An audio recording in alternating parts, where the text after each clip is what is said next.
All right, you sick bastards.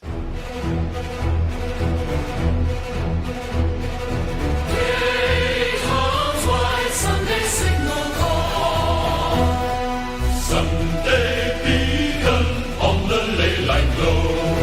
Kevin's boom gun signals our goal. Sean and Jeremy flank overwatch. Maps unfold, turn back the clock. Dice in the drum and a question to ask. What terror, what heroes task? Open the gate to imagination.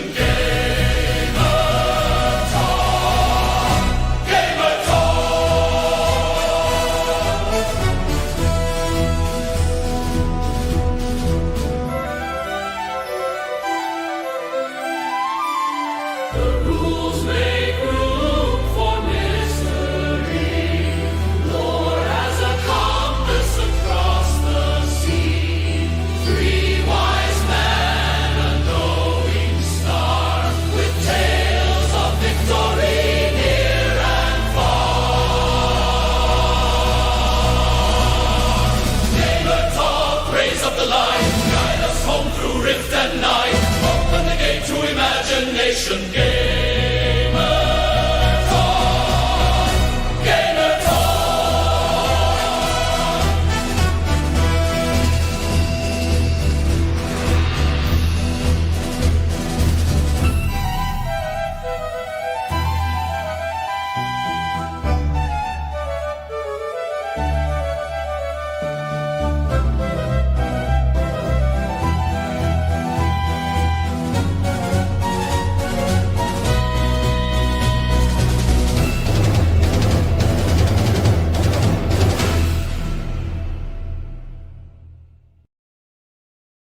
Hello, Legionnaires, and welcome to episode 265 of RPG Digest. I am John Max Leoshlow. Along with me today are Brett Heathen Dog Grismer, Kevin Boongun Siembieda, and Transdimensional Sean Robertson. I said your name right this time, don't complain.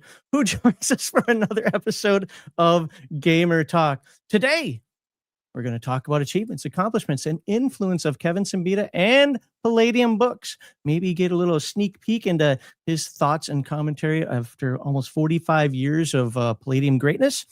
As always, we are extremely grateful you are here with us today and sincerely thank you for your time and support to both Legion Myth and Palladium Books. Before we get started, let me knock out these announcements. Please consider supporting Legion Myth through the Super Chats and Rumble Rants. If you prefer to be a silent supporter, there are plenty of links in the description for you to support our efforts and time. Rumble Rant Super Chats less than $20 will be read at the end of a segment or topic or when we have time. Those of $20 or more, I'll read immediately as I can without derailing the conversation or topic. Lastly, a special shout out to our new viewers. I hope you enjoy this live stream, share it with your friends, and come back to join us again. Now, with all of that out of the way, Kevin dropped out again. Yep. Oh, Didn't no. he say that we weren't going to have these? Well, yeah, and you know, Polyrobotics knows what's going on. Thank you for the $100. And so now that Kevin has told all the lies at the Detroit Historical Museum, what does he really think? Well, apparently he's afraid to tell you. He ran away. Yep. Ran away. He left me holding the bag. Yep. Well, this might work out because first of all, let me take a little shot because it was $100. It was. And you get to ask a question. Nope, it's too late now. He didn't ask. No, it's not too late. He can ask. He didn't It's ask in fine. the super chat. He asked the super chat another $100. No. God damn it. All You're right. so mean. Polyrobotics, thank you very much. All right, move. Okay. So, well, couple of things. We can do some generic stuff before he gets here, because obviously we want to kind of find out what's going on at Palladium. But before we even do all of that, and nobody's expecting this, I didn't tell anybody that I was going to do this, but with him here right now, I owe Sean an apology. Uh-oh. So, An apology. Holy shit. no, most people don't know this. There's very few people who do, but I'm going to do this publicly anyway, because I think for the people who know me, probably should hear it publicly. Some people know I can be very, very pedantic. As a technical writer myself, I can be very pedantic about writing, and I get a lot of grief from that from people. Language changes, blah, blah, blah. Well, it doesn't have to. With that said, behind the scenes, I've talked with Kevin and Sean a couple of times about my thoughts on to say the way certain writing influences have affected Palladium Books and whatever. Especially, be fair, when it came to Turtles. And Kevin and Sean both said, why don't you check out Titan Robotics? And I'm like, well, I got it. I just haven't had time to read it because I'm busy doing so many other things. Well, I read Titan Robotics, and that book is written fantastically. It's probably one of the best Palladium books I read. And well, I wonder Sean, who's the author of Titan Robotics? I don't know. It's not here. It's coming to me. Right. There's this guy, Matthew Clements, that worked on it. I know that. Yeah, there we go. Okay. So thank you, Matt. Thank you, Matt.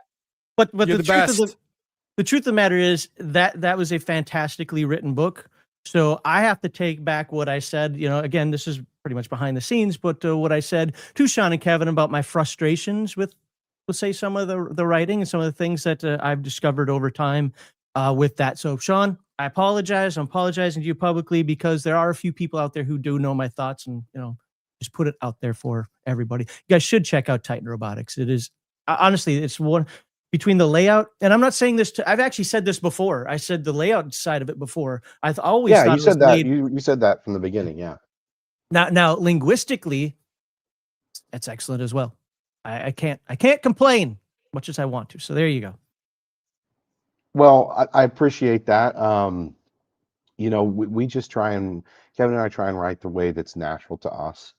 And I don't really like anybody telling me exactly how I can write. Now, obviously, there's things that we get wrong. Like there's in every book, it's crazy. No matter how many proofreaders you have, even if you have the best ones we can find, sometimes something always slips through, right? So, and we're going to fix that as we can whenever we do reprints. That's just our attitude. Is moving forward, we're going to keep doing that when it's cost effective. For large print books, it may not be because of offset printing, right? If there's one or two minor changes, you don't want to go do new plates for the book to get it reprinted with the same printer. But in general, it's often cost effective. But no, I appreciate that. Titan Robotics is the manuscript by Matt was really good, and he's a fantastic writer. And my hope with that book was that you couldn't really tell when it was Matt and when it was me. It just all of the came 50 in pages together I as a read whole. from beginning to end, because I didn't read the whole book. A lot of it was stats of robots, whatever. Oh, sure, right. But I couldn't tell, if that helps you out there. I honestly couldn't tell. Unlike when we covered a different game, I won't mention here because we actually liked the game, but we were like, oh God, it's every other page. It's like, oh my God, this guy's a French national. This guy's a Russian. This guy's British. This guy's Indian. What the hell? Absolutely could tell when the new author kicked in. Yeah, stark demarcation. Yeah, and we worked hard on that. And then the other thing was, and it was the fact that I ended up doing about 50% of the book or more, was partially because there was a bunch of art, over 20 pieces of art that an artist never turned in the final art for. And so I ended up having to rewrite a bunch of the power armor and vehicles using Stephen Cummings had just done a bunch of extra power armor and robot vehicle art. And fortunately, it was enough for me to replace a lot of those things. So it's interesting because it's not like we thought those were bad ideas. They were in the raw edition, but the artist, Stephen Cummings, was doing this extra art for fun, basically, when he had time off from doing Marvel and DC stuff. And the other art we thought was going to come in with that matched the descriptions that Matt had written. So again, I just wanted to throw out there that, Matt, nothing against Matt's manuscript or anything like that. Although there was a big challenge in that book of how you present the information. So you've got to let people in on a certain level of the conspiracy. And then but the rest of it needs to be hidden still for the game master to slowly reveal through gameplay. So that was a challenge of the book that did require some big reorganization on my part, but I appreciate that. Sure. Well, now that Kevin's back, let's knock out a couple of Palladium. Kevin doesn't even know what just happened. It was so groundbreaking. Nope. You know what? He can watch it later, or he can hear you complain about. No, can't believe Max did this to me. So right now there are, there's a pretty big sale. There always seems to be a big sale. I don't wonder, are you only here to discuss your sales? No. Let me put this on the screen here, if I can. Here we go. Share screen. And you know what? I'm just going to do it this way because I'm lazy today. Oh, yeah. I think it's showing. Oh, God, that's small. Nope, we're going to move it over here. Or, hold on. I will fix this. Let's do it that way. Now you should be able to at least see some. Why is it so small? Because you got Oh. tiled. You're tiled up. I don't want to be tiled. Oh, because I went by screen. See, I tried to be lazy. This is what laziness gets you, folks. Don't be lazy. All right. Do it the right way. Can I do it by window? I can. Oh, but Polyrobotics said in the comments, he said TMNT is rewritten from older material and Titan Box is original material. That was part of it. With TMNT, I was trying to change the original language as little as necessary, and so that's why that leads to a more. In your case, I guess you deemed uneven reading. Fair enough. All right, so sales. We've got Rift's Ultimate Edition. Is this really on sale? Look at that. Go get the game, guys. And the 30-year anniversary book. Oh yeah, the real cover. Well, hold on. Is there actually a difference between the 30-year anniversary and the original Rifts, or is it just a reprint with this little blurb at the It bottom? does look slightly different. Hang on. Where the hell is it? Yeah, it's somewhat enhanced. So the text is basically the same as the original, but we tweaked the artwork. So there's a lot more beautiful grayscale in it, and we added a 24-page color section in the back that has all kinds of behind the scenes, the making of kind of thing, and it's very cool. In fact, there's a gallery of all the covers to date. And oh wow, yeah, there's a bunch of cool stuff in the back. So I always use my Heroes Unlimited second edition book as my litmus test to how that book is so contrasty. The blacks are just these incredibly deep blacks. It doesn't look like it was print with, what's that printer mode where it's like the save ink, well, you know what? I don't really page through this book much, but this is the same way. That is an very intense black. So I like this already. I'm going to use this and my Heroes Unlimited second edition book now as my litmus test. So that's awesome. Yeah, I agree. The new printing of Rifts is the same way. Yes, it's a heavy glossier stock, edition. And nice. it looks freaking great. And yeah, hopefully I don't the hardcover. get blocked out again because my computer's been doing weird stuff lately. And you are sounding a little robotic now, but yeah, you might want to close as many programs as you can, Kevin. That seemed to make a difference. It didn't make any difference last time. Yep. So poor pundit. But no, the behind the scenes section of that book is really cool. It was actually inspired me a lot when we were working on the Turtles Redux edition for how we could do behind the scenes stuff. So I just thought it was really well done. I haven't seen that done well in RPGs. So if I reload this, get the images to reload here. Waiting for verification from Palladium Books. There we go. And they reload. There we go. Even though I already have a copy, I think I have 2 copies of Manhunters accidentally. I am going to get this one. I really like the cover for that one as well. But I'm just going to scroll down real quick for the folks to see all these crazy books that are on sale right now. Oh, you're selling my mutant books. Hey, don't do that. We'll keep them all just the barrier of entry. Wait a minute. Where is Roadhogs? Oh, you don't get the. Well, I don't want to say you don't get the good one. The Mutants Down Under is awesome as well. Okay, so Mutants in Avalon. So it doesn't have Mutants of the Yucatan, or just out of curiosity, do you even have any of those left? Are there seriously those books in stock still? The Mutants Down Under, Mutants in Avalon. Well, the Mutants of the Yucatan, Roadhogs. Yeah. Wow. They did a big print run. Apparently, I don't. Kevin just blipped out, so yeah. I don't know what that was way before my time. But no, we actually have a number of them. Okay. In the warehouse. So yeah, that's part of why, if there's any viewers that want to get in on that, we actually have a bundle where you can get the After the Bomb book with all of the expansion books in one big bundle for really good savings. So I looked at the bundles. I think every game you have a bundle for we do have a bundle. We have basically amazing. A starter bundle for every game. They're great. Yeah. A lot of people have been enjoying those. So great way to get started and not have to guess at what you might need. What's the core books to pick up?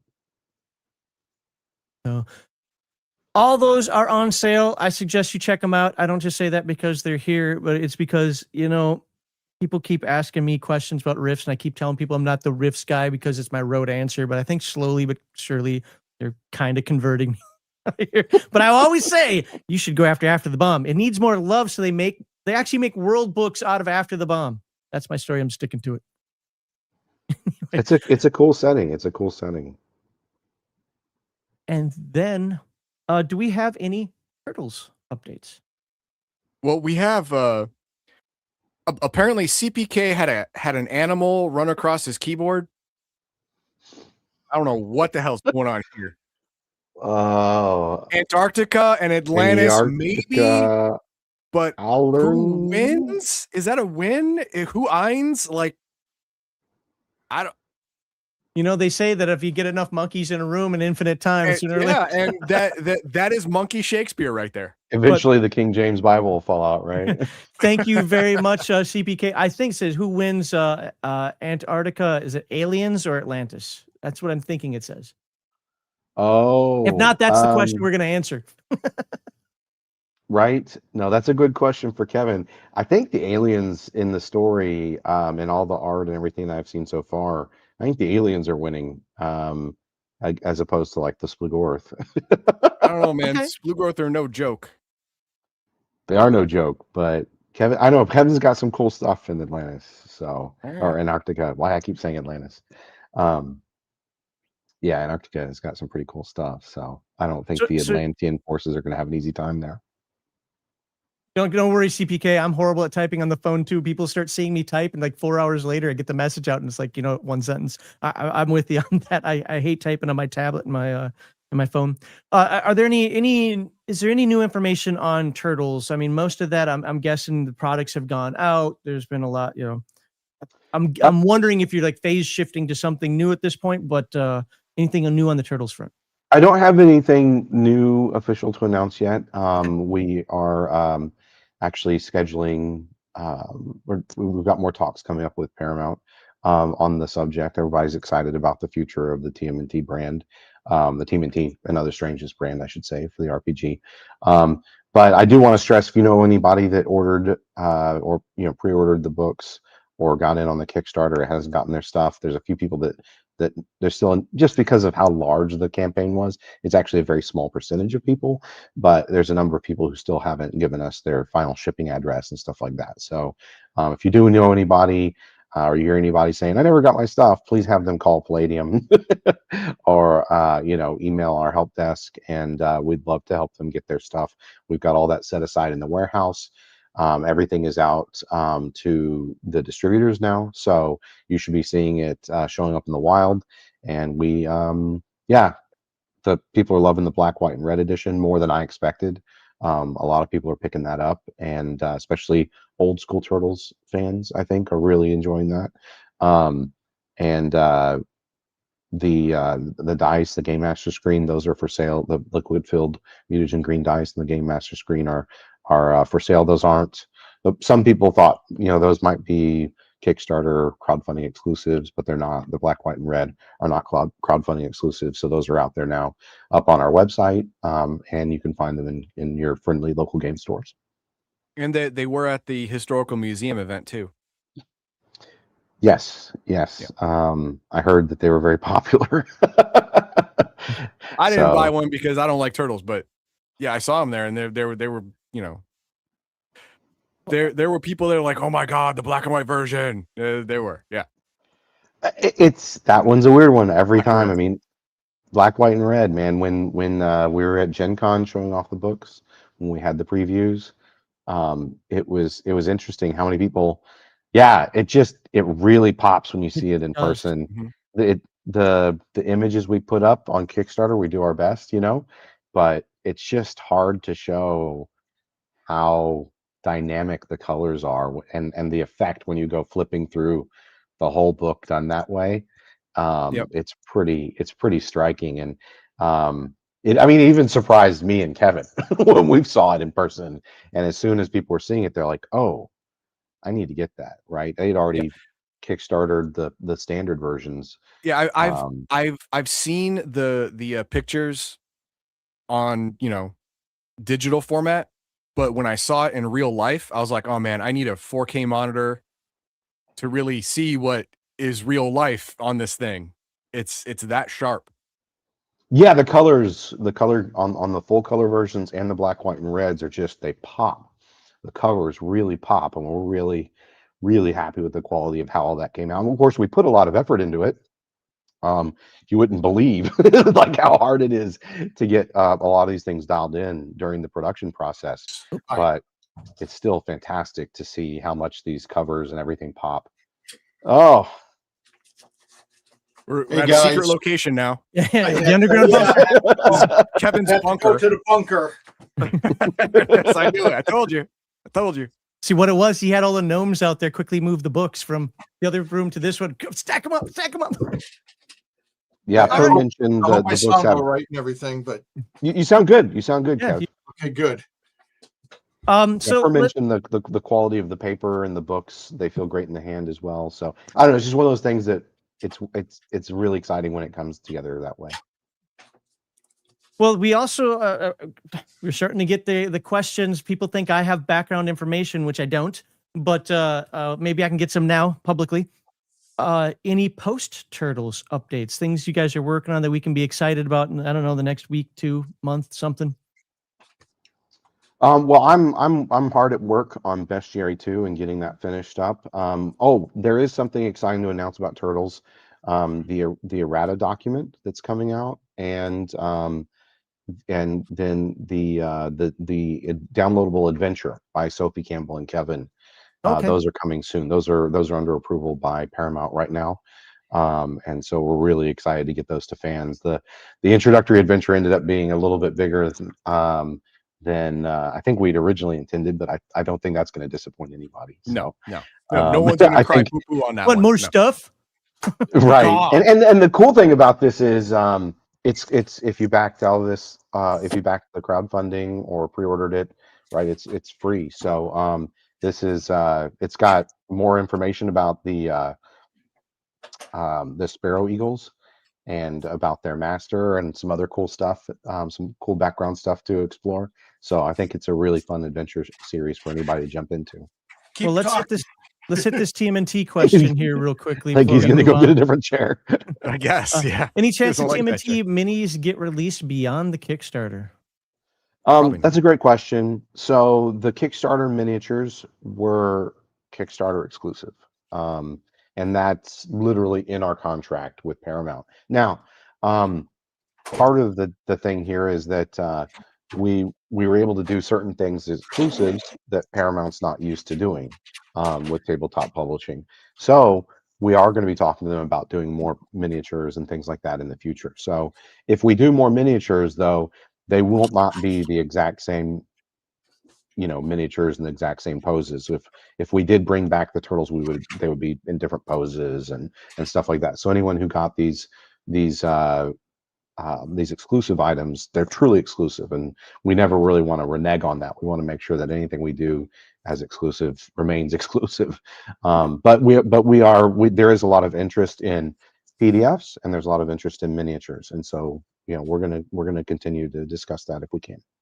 All right. I'm going to hit one more super chat, but before I put this on the screen, I want to remind folks, we will try to answer everything, especially when you guys do super chats.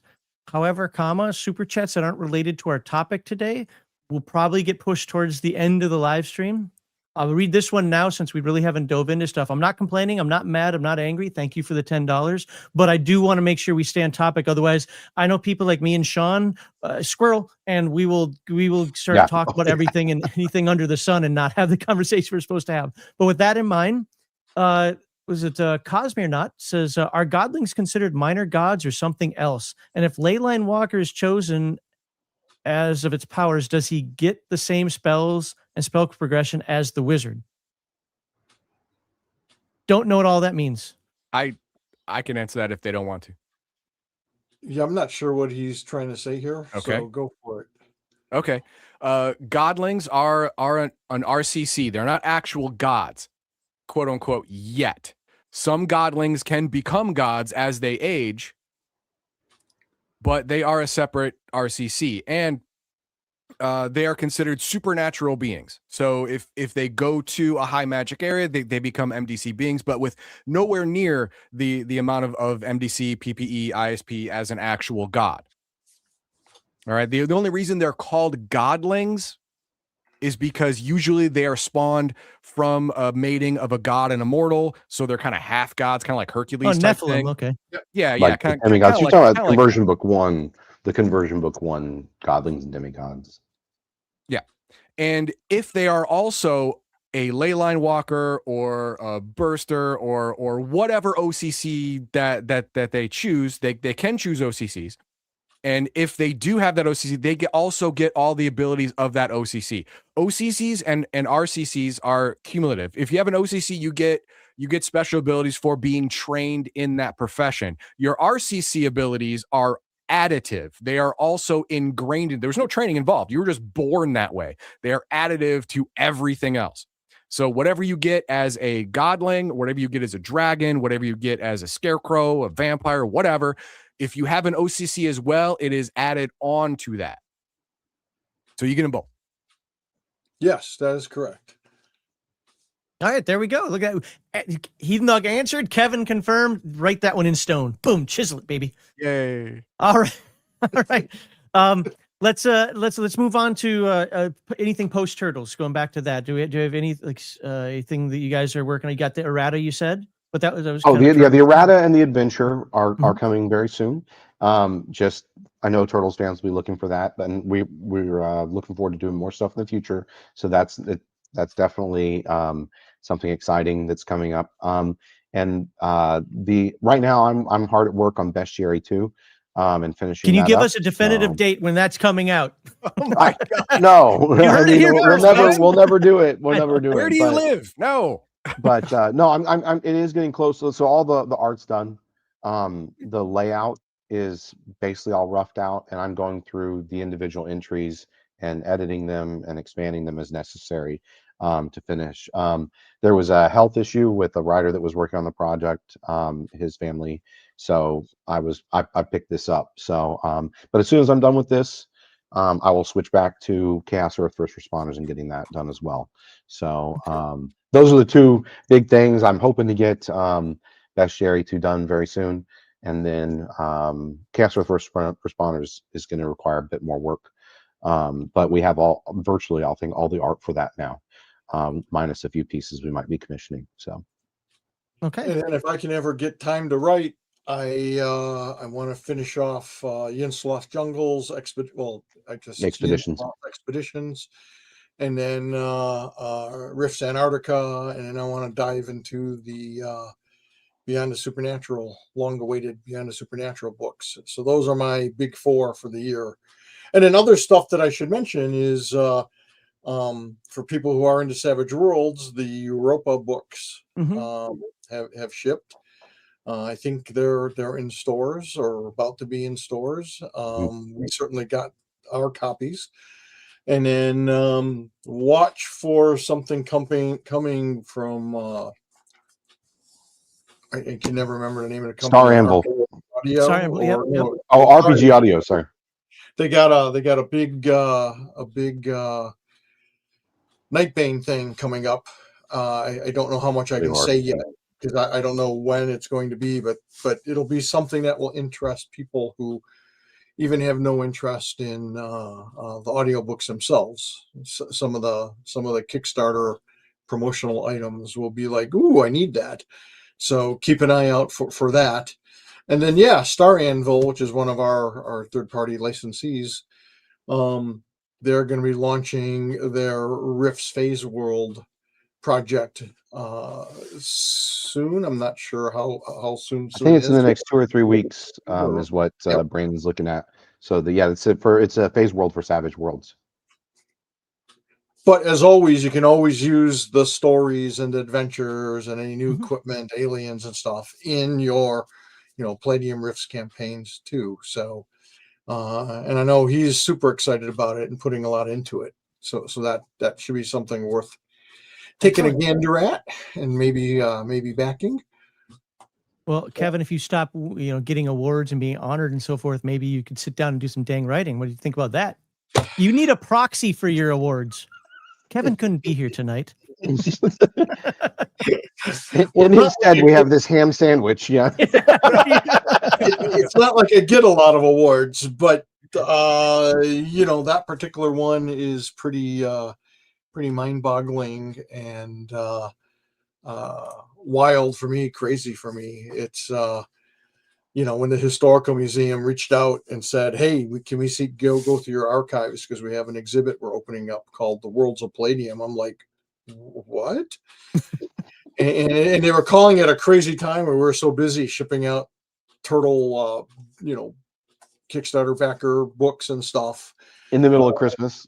and yeah, surprise packages. It was like we're insanely busy, and they're like, "Yeah," and I'm like, "Well, can we put this off till January?" And they're like, "No, we can't. We have to get it now. It's going to open the end of January or beginning of February." And I'm like, "Okay," but it was amazing, and I'm just so honored and proud of that because the Detroit Historical Museum was one of my happy places growing up. A place of inspiration, and the Detroit Institute of Art's right across the street from it, and so is the Detroit Main Library. And they were all places that I went to for ideas and inspiration. And so it's like, gosh, my hometown is doing an exhibit on my company. It's just fantastic. And the opening was last week, and I was surprised. Heathen Dog surprised me by showing up. And that was speaking of awesome. That, the full uninterrupted presentation that Kevin did, which is just about 49 minutes, dropped yesterday on this channel, and I'm going to put the link to that video in chat so you guys can and there's no branding, no anything. All I did was clean up the audio and what little minor shake he had, which was barely any. That's it. So it is beginning to end. That is it. It's just Kevin's speech. Cool. I hope it was good. Heathen Dog was sending me messages the entire time going, "Oh my God, he's late." No, he didn't. He didn't say that. Son of a bitch.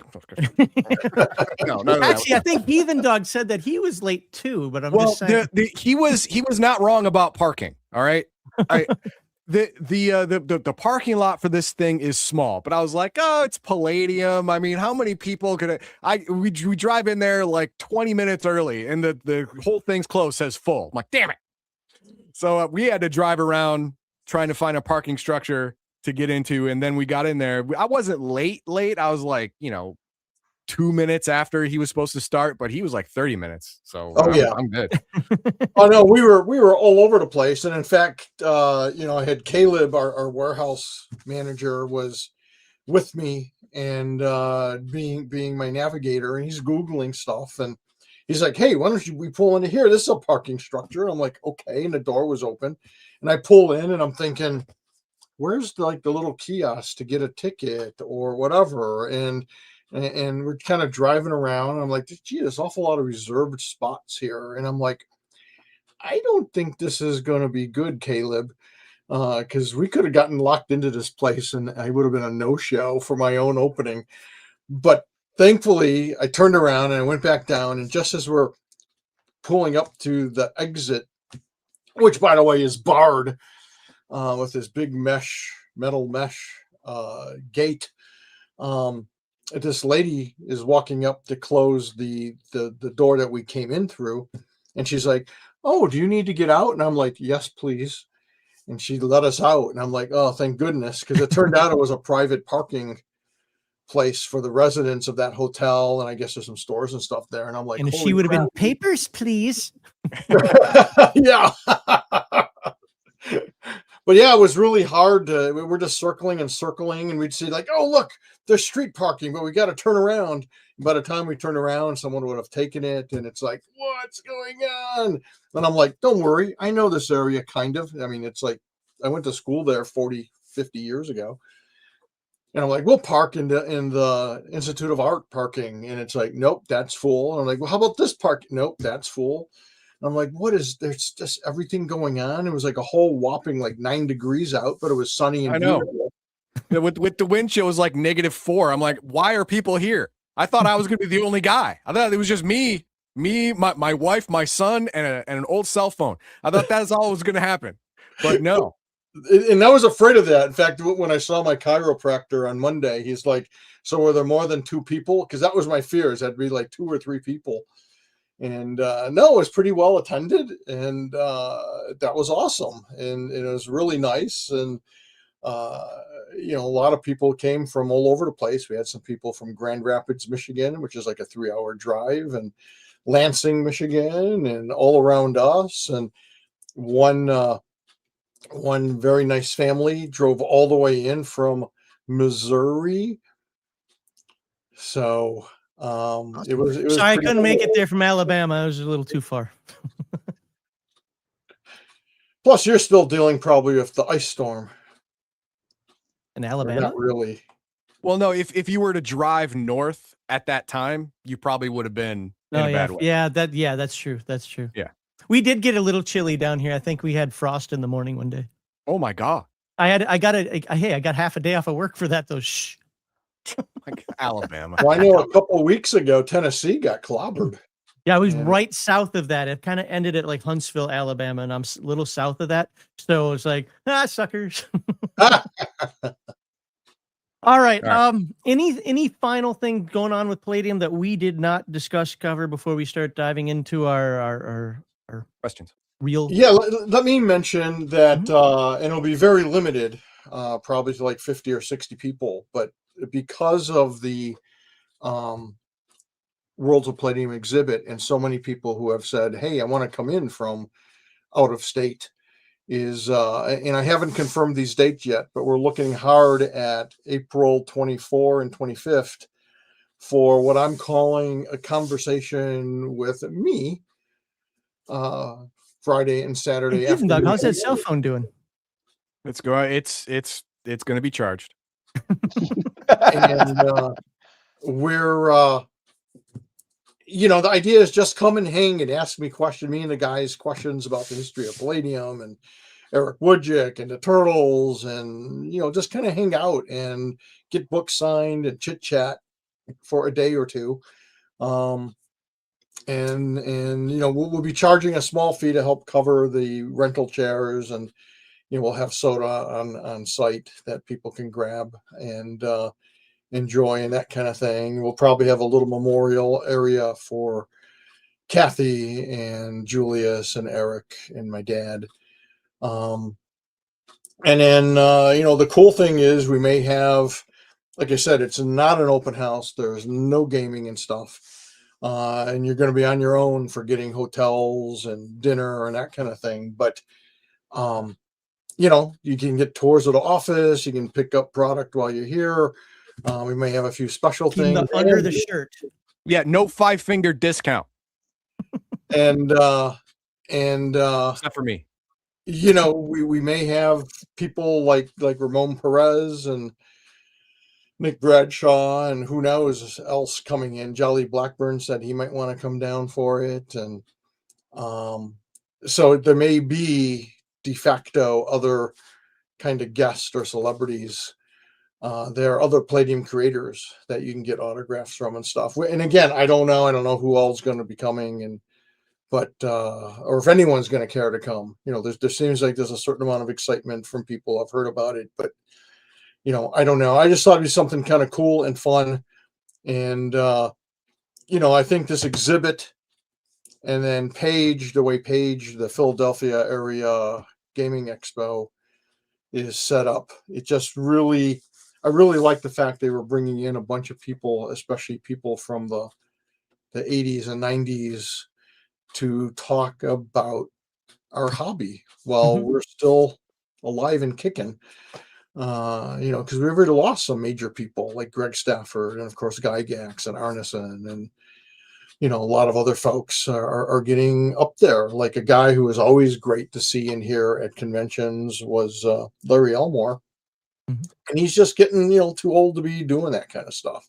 Elmore has been so fantastic to me personally, and I'm not going to talk about that story again here, that I have nothing but good things to say about him. Oh, the guy's salt of the earth. He's just a great guy and a great talker. I love the guy. We're pals, and that's why I made sure he was in, the Ninja Turtle book as one of the tribute illustrations. Because I thought he and his family would dig it, and they did. And it was just nice to have, a Larry Elmore piece in that book. So. All right. Well, for the folks out there, so you know how we're kind of doing this. This conversation is gonna be broken down into vaguely 3 segments. I hate using that term when it comes to a conversation like this because you know it's gonna go all over the place. So if we don't get through everything today, we'll have Kevin and Sean back again in the future to add more onto this. But the three generic segments are essentially Kevin talking about himself, which is why we have Sean here to prod him because we all know how people love talking about themselves. Basically talking about himself in terms of the accomplishments he feels he has, the accolades and influence that he's had on the hobby. Second segment is going to be more about external stuff, Dragon Con, Gamma, whatever else has happened out there, things that just happened, how others looking in will say have treated Kevin with regard to that. And then the final one is going to be Palladium's influence on the hobby as a whole. So depending on what we get through today, we will have a future episode where we cover more. But I think we're ready to dive into making Kevin talk about himself and see how fidgety he gets on that. But I am going to do a little swap here. We're going to do it that way. So when I make clips later, the clips come out better. Okay. Sort of all disjointed. All right. So we're going to start just right at the beginning. Kevin, you got to look back across your career for just a moment. And if you were to close your eyes and just envision everything you've done from 1980 or even earlier to now, what do you see as your biggest accomplishment, biggest accolade, and or biggest influence on the hobby? I think that the thing I'm most proud of is the number of people that I have inspired to unleash their own imaginations or to follow their dream, whatever it was or is. When I started this, my goal was, hey, I'm a poor kid in Detroit waiting to break into comics. Let's see if I can make some money and doing some of this stuff as a sideline. And I wasn't thinking about how I might impact people or the industry. I just wanted to, make a living and create the kind of games that I really liked to play myself. And over the years, I realized that, yes, we put our best foot forward always. I was always a big believer in, if you're going to do something, do it right. And I love storytelling. So, that was my focus, was just to create great stories and great games. And I didn't think about how much fun other people would get out of it and come to be inspired by the artwork, by the writing, by the world building, by the ideas, by the fact that I'm not, and I sure try not to be, an arrogant jerk. Because let's face it, some creators get a big head and they think their shit don't stink. And I never wanted to be that guy. And so I always tried to stay grounded. And I had good people around me who kept me grounded. Mostly I just wanted to create great games. And, so when I go on and learn about, I hear from people who, oh my gosh, I've been running this campaign for 20 years. It makes my heart sing. When I hear people say, oh my gosh, Kev, in their mind anyways, I saved their lives because instead of getting involved with gangs or drugs or booze or other trouble, they were playing my games, and now they're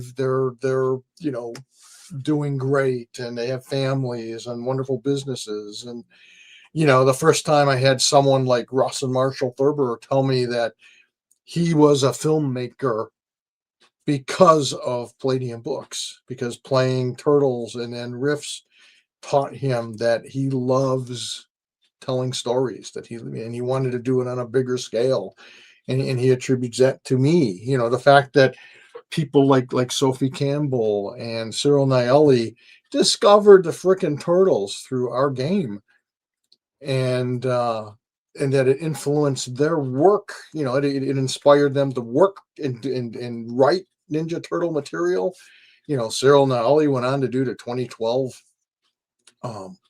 animated series, the CGI series, which a lot of people think is one of the best TMNT series ever done. The fact that I was able to give a lot of people like Freddie Williams and Tyler Walpole and Ramon Perez their first job. I mean, it's just, there's like one amazing cool thing after another. And the fact that so many people were just inspired by our work, not just me, but Eric and everyone else who did artwork, Kevin Long and, now Sean and other people. I mean, it's just, it's mind blowing to hear how much of a impact we've had. So that's what I'm proudest of, is that I've inspired other people to follow their dreams or just to be creative. Whether it was something that was professional or personal or crafty or a hobby. It doesn't matter. The fact that they felt they could go and kind of do their own thing and have fun in my worlds with my characters and make it their own and then have bigger dreams. It's just, it's beautiful. Absolutely fantastic. Sean, do you want to jump in on, did he miss anything? Did he miss anything? Well, I mean, that's what Kevin is proud of, inspiring people, right? Mhm. And I'm one of those people. And so I just wanted to throw that out there. I hope that things that I write inspire people too, right? And things that I do inspire people as well. But one of the people that Kevin inspired was me. And we didn't even meet until I was working on the Rifts for Savage Worlds books. So, which is kind of crazy to think about, and I grew up on the other side of the country, but in I don't know how much of it was from just reading Kevin's books all the time. And actually, I started reading Wojcik's books. I started with Ninja Turtles, and then got into Ninja and Super Spies, and then got into a little bit of Heroes Unlimited, but mostly Rifts, and later Macross too. And it's just interesting to think about the rapport that Kevin and I have now. And I wonder how much of that is like osmosis, how much of it's just synchronicity, because we both have very similar backgrounds. I guess you'd call it like libraries of our favorite movies and music and science fiction and anime. But no, it's Kevin has inspired a lot of people.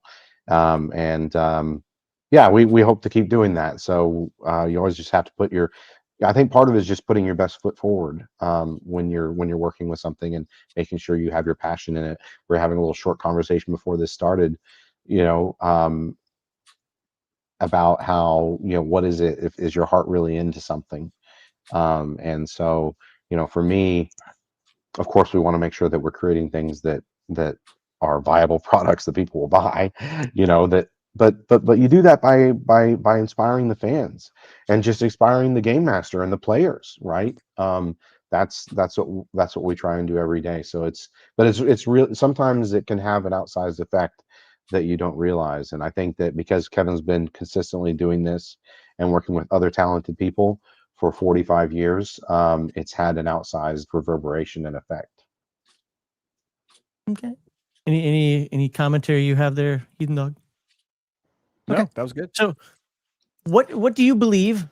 And this is still piggybacking on the same personal accomplishments. We're going to make you talk about yourself a little more.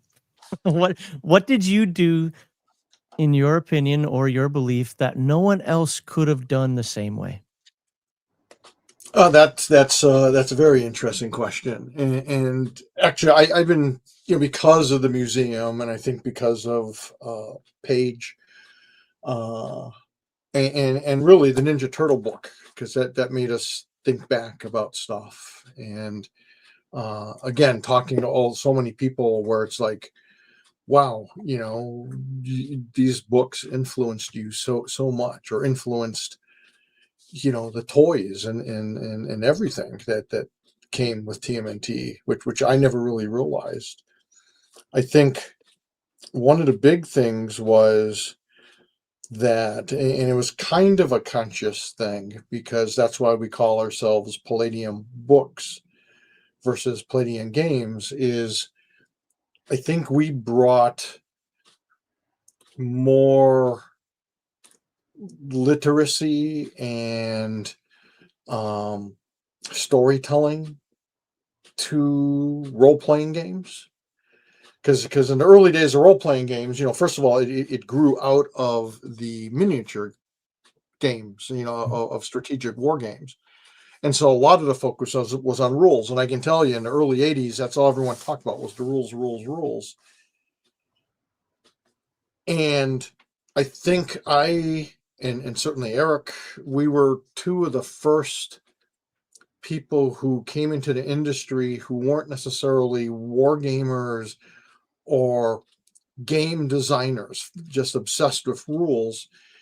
We approached it as, I think, more as artists, as creators, as storytellers, because the first thing we ask ourselves, and this is contrary to a lot of people. I mean, there's been many times where I've talked to other creators where they're like, "Yeah, I came up with this great mechanic, and now I got to figure out how to squeeze it in or make it work." And Eric and our approach was always, what is the world we want to bring? I think we were the first big world builders.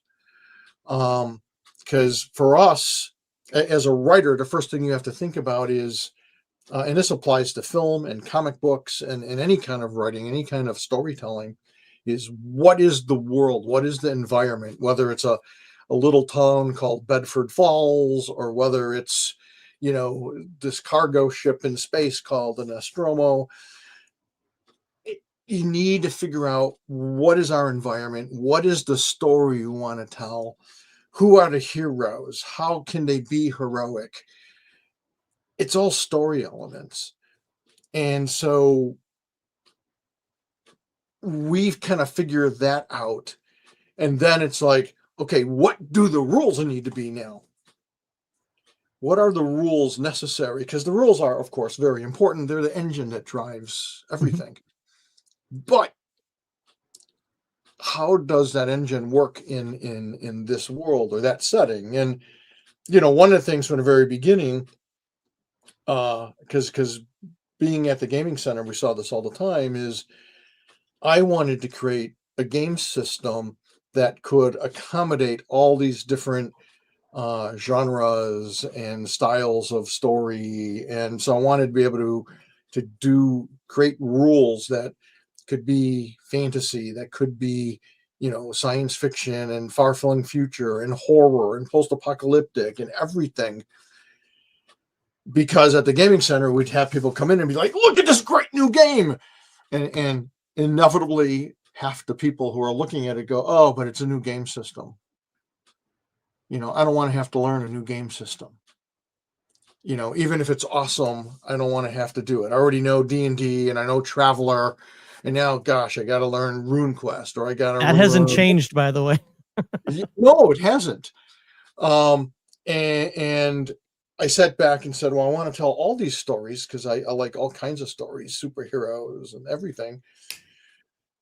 What kind of rules? So that was always in the back of my head, is rules that would accommodate all these different things. And in the early days, you had everyone out there happy to tell you that it was impossible and you can't do it and you're wasting your time or you're being stupid. And I'm like, golly, I don't agree with that. So 45 years later, have you figured that out yet? Yeah, are you stupid? Did you figure that one out? No? All right. Fair enough. Buried the lead on that one. All right. Again, I'm going to call Sean out on this one. What do you see from your perspective that he's done, unless he just answered it fully right there, that no one else could have done? That from your perspective as being a fan first, and then now in the inner circle. Yeah, no, it's an interesting question, and I've, as many people know, I'm a big gamer. I've been a big gamer for a long time. I went to college after the military, and I have been blessed with the opportunity to build personal relationships with some great tabletop and computer game creatives. And then I worked with all the wonderful folks at Pinnacle Entertainment Group, and Shane Hensley's one of the great game designers I've met. And but you know, with Kevin, I think the thing that really stands out to me, and he mentioned it, is the world building and the storytelling. The characters, the world building, the characters, the storytelling. But I think that it's very hard. I can't think of any one creator who has not only he's created just compelling settings for virtually all the major genres of role playing game. And I can't think of anyone else who's done that. You know, some have gotten one or two and done them really well. But Beyond the Supernatural, the second edition, I think really elevated the BTS. There's a lot more that Kevin wants to do with that. Uh, Dead Rain, Riffs, the licensed products, TMNT and Robotech, and Macross 2, and Heroes Unlimited. And sometimes that storytelling and world building is about how the rules or the abilities in the game help tell that story as well. Of course, Palladium Fantasy, the Mechanoids. I mean, we just keep going, right? I don't need to name each one of the IPs, but that's kind of the point. Is no one's really done that because most companies are focused on one or two game lines and then doing new editions. And sometimes that can be abused with the edition wars just to sell more books every 5 years. We can just rehash everything.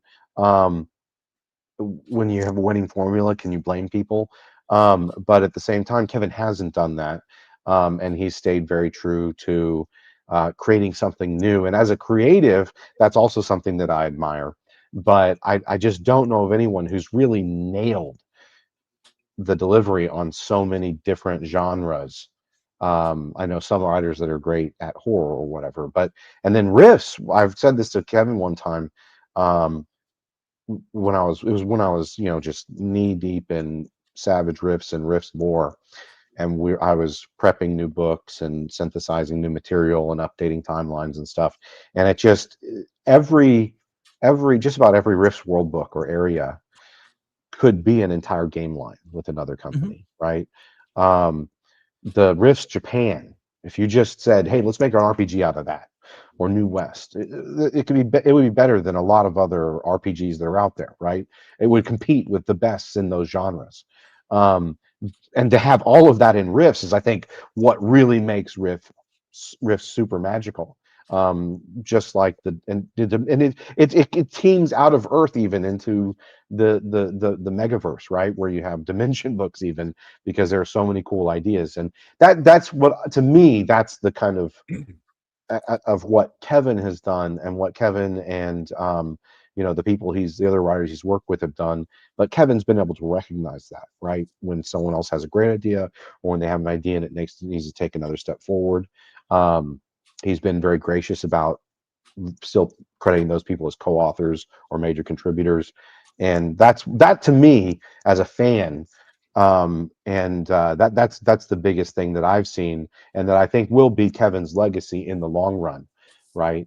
And something that to me is one of the things I admire the most, because you know, I hope that I can keep creating new settings and worlds for a long time to come that are just as exciting and enchanting. Okay. Well, I'm gonna move this now to Beyond Palladium. Again, this is still Kevin's influence out there.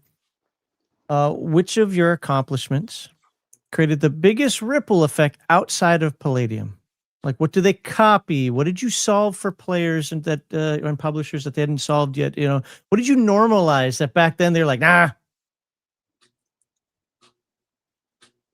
Well, I think part of it was crossing the streams. That was early on, I think. And by that I mean, I cannot tell you how many arguments I had with people saying you can't combine science fiction and fantasy. You can't have tech and magic. And I'm like, that's ridiculous. Isn't that what weird science games were? Like, I thought they had a lot of those in the 70s where it's like tech and I mean, I could be wrong, but I thought that the weird science games. Well, in film and in comics and that kind of thing, but in some novels, Okay. But not in role playing, and not I think in as a dramatic way that we did. And then I just think the wealth of ideas and things that we, the combinations of stuff that we did that made like Techno Wizardry is a good example where people went, what the hell? And they've really loved it. And you see, I find it interesting. And there's a lot of different things. So like when I was invited and flown in by Blizzard Entertainment to talk to their people as a guest speaker, I was shocked to find out that my books helped inspired helped to inspire Diablo and World of Warcraft, and that they were so many. I expected, okay, so some of these folks know my stuff, but they had this big auditorium, and it was pretty much packed. I think it seats like 300 or 500 people. I'm on their campus. I get the tour of the campus, and I run into person after person after person after person, and it kind of makes sense because I mean they're a game company and a huge game company and a very successful game company, but somehow this is a great example of I never realized until things like that started to happen how much of an influence my games and my worlds had on other people. And I'm meeting person after person who is familiar with my stuff, who loves fantasy, Palladium Fantasy, or Robotech, or Riffs, or whatever. And it's like, wow. And so, much like my talk at the Historical Museum, I was afraid I'd have like 12 people in the audience, and I couldn't believe it when the auditorium is almost full. And they had a million great questions. I wish I could get that video, but it's like, I'm sorry, Kevin, that's proprietary information. And I'm like, oh, because it was a great discussion about world building and stuff. And, in fact, one of their questions to me was like, and this is in 2010, they're like, Kev, you're like the only original creator who is still creating new and original works for his worlds. And especially they were focusing on riffs, and they're like, this gives your world these continuity, and it's like stuff I didn't even think about, and they're bringing up stuff that I'm like, wow, that's really cool, and maybe things I should have been aware of, but it's just wild, because Eric was like this too, and so was Sean. Is we don't like to be boxed in. We don't like to be limited. I mean, you can. I mean, we'll do games that are very narrowly focused on a particular topic or subject or kinds of characters or world, like Dead Rain. But we like to explore lots of other ideas, and we like to push the envelope.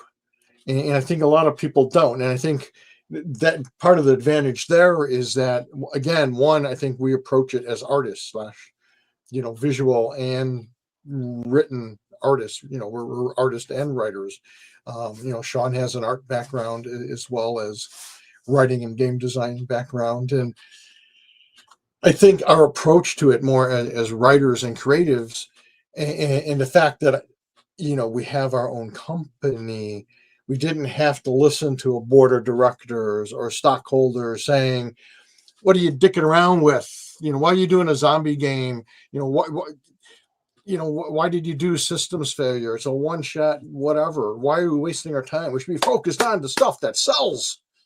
That's Riffs, that's Palladium Fantasy, that's some of the licensed properties. And because we're approaching it more from an art creative point of view, we sit back and go, yeah, that's awesome and that's cool. And yes, we have to focus on some of the big selling things, but gosh, I've always wanted to do this or that. And I noticed Heathen Dog shaking his head because I don't think he's a big fan of New West. But when Sean mentioned New West, but it's like I did New West because I'm thinking this would be cool. I kind of grew up on Westerns when I was a kid in the 60s. You know, every other freaking show was some kind of Western. To be fair, anytime we complain about New West, your sales bump just a little bit. as revenge to us. Like, oh, we'll show those Legion of Myth guys. But we had the freedom to do that. You know, we didn't have you or Heathen Dog saying, New West, really? I don't like it. It's dumb or whatever. Don't do it. You know, we could say, I want to do this and let's see where it goes. Because we're also, you know, as a business, you have to have good sales and you need to drive, you know, everything's driven by profit and loss. But, you know, we can sit back and go, I don't care if this is a big hit. I just want to do this. I need to get it out of my system. I want to give it a shot. And if I listen to people every time someone said, oh, you can't do that, or this book is going to sell like shit because, you know, your world is too, and this happened to me. I had millions. I had dozens of people telling me with Palladium Fantasy, don't make your world so specific. It needs to be generic. That was one of the big things back then. I mean, hell, even when Steve Jackson, and I love Steve Jackson, and he's a great example of a fantastic game designer. But, you know, even when GURPS came out, what does GURPS stand for? You know, it's the generic universal role-playing game. And I'm like, the hell with generic. People want to know specific stories. They want specific worlds that they can play in if you can make it interesting and fun. And with enough room for them to build their own. Absolutely. Absolutely. Because that's the core of role-playing. And it's interesting you said that, Max. I think, ironically, a lot of game designers lose sight of that. They get too caught up in the minutia, whether it's rules, whether it's their own concept, and they don't give it enough space to breathe and for other people to come in and make it their own. And that's critical to success of any role-playing game in particular. Actually, you were talking about the whole edition thing and how you went the other way. Instead of having edition after edition after edition, instead of, you know, going tall, you went wide. Mm-hmm. And the only other in the early and actually no, all the 80s, well, early to mid 80s, the only game company that did that as well was TSR. When they hit Advanced Dungeons and Dragons, they started to go wide. They went Ravenloft, and they went, you know, started Dark Sun. They started all the other, you know, different worlds instead of going up in editions like every other The game setting company first out concept. there. Yeah, it was like first edition was the creator's vision. Second edition was fixes because of all the players had problems, and then every edition after that is a goddamn money grab. That's pretty much all it was at that point. But you and TSR basically started at about the same time, because AD&D first edition came out in 80, 81, something like that. Well, the three books came out was, I think, it was 78, 79, 80, or 79, 80, 81. I forget. Okay, yeah, something like that. And you did you started your thing about the same time. So you're the only two companies that went wide rather than tall. And then, of course, you know, WotC bought TSR and they started going tall again. You know, the backslide, in my opinion, but whatever. But yeah, no one else really does that. You know, all the other main game manufacturers, they started going tall. You know, they the whole World of Darkness thing was really good in the late 90s, early 2000s, and then they started going second, third, fourth, fifth, and it just got progressively worse, in my opinion. Whereas, you know, you who have gone wide, you know, you found something that the majority of the people liked, and then you just gave them more of it, but in a new and fantastic way. So people wouldn't get bored with it because it felt brand new. You know, the same thing TSR did with Ravenloft felt like a brand new D&D. Dark Sun felt like a brand new D&D. You know, Forgotten Realms felt like a brand new D&D. You know, like it's the same thing. I already know it and it's brand new. to my perception, I'm going to get it and I'm going to love it, and I do. So it's the same idea, and I like that you went your company. I mean, sure, you had first edition, revised, second edition, but then you calm the hell down. Like, okay, I dialed it in enough to where now I can do this other thing, and that was good. Thanks. Yeah, no, I just, and you can't. So part of it, again, looking at it from more of a business point of view, there's always several different ways you can go with exploiting an intellectual property or any kind of property. And one way to do that is to do new editions. And I'm not a big fan of that. And so we went another way. And again, I was told, we were crazy for doing that. And you mentioned our second editions, but even our second editions were not crazy huge changes, and you can still. You're right. You again, you and TSR did the same thing. The extra editions are all backward compatible, whereas everyone else who has gone tall, obviously D&D second and third edition are not compatible at all. So Palladium.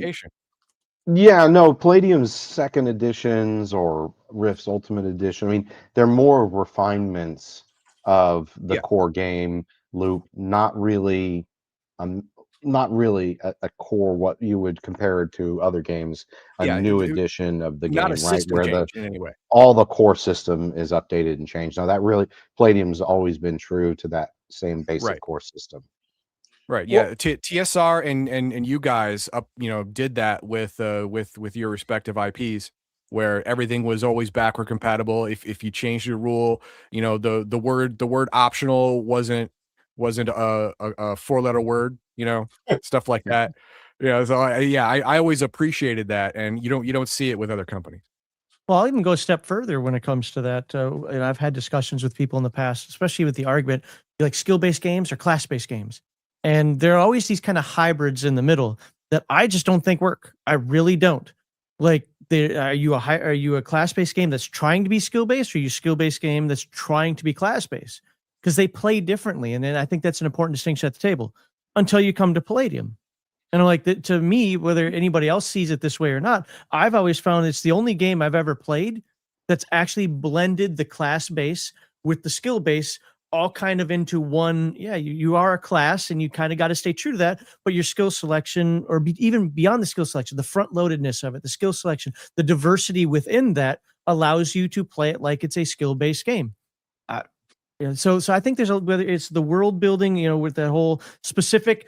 There's a lot of specificity in these world books, at least the one I've covered. But there's also so much open area, for lack of a better term, where I could go completely, like all four of us would go in a completely different direction, yet use the same book.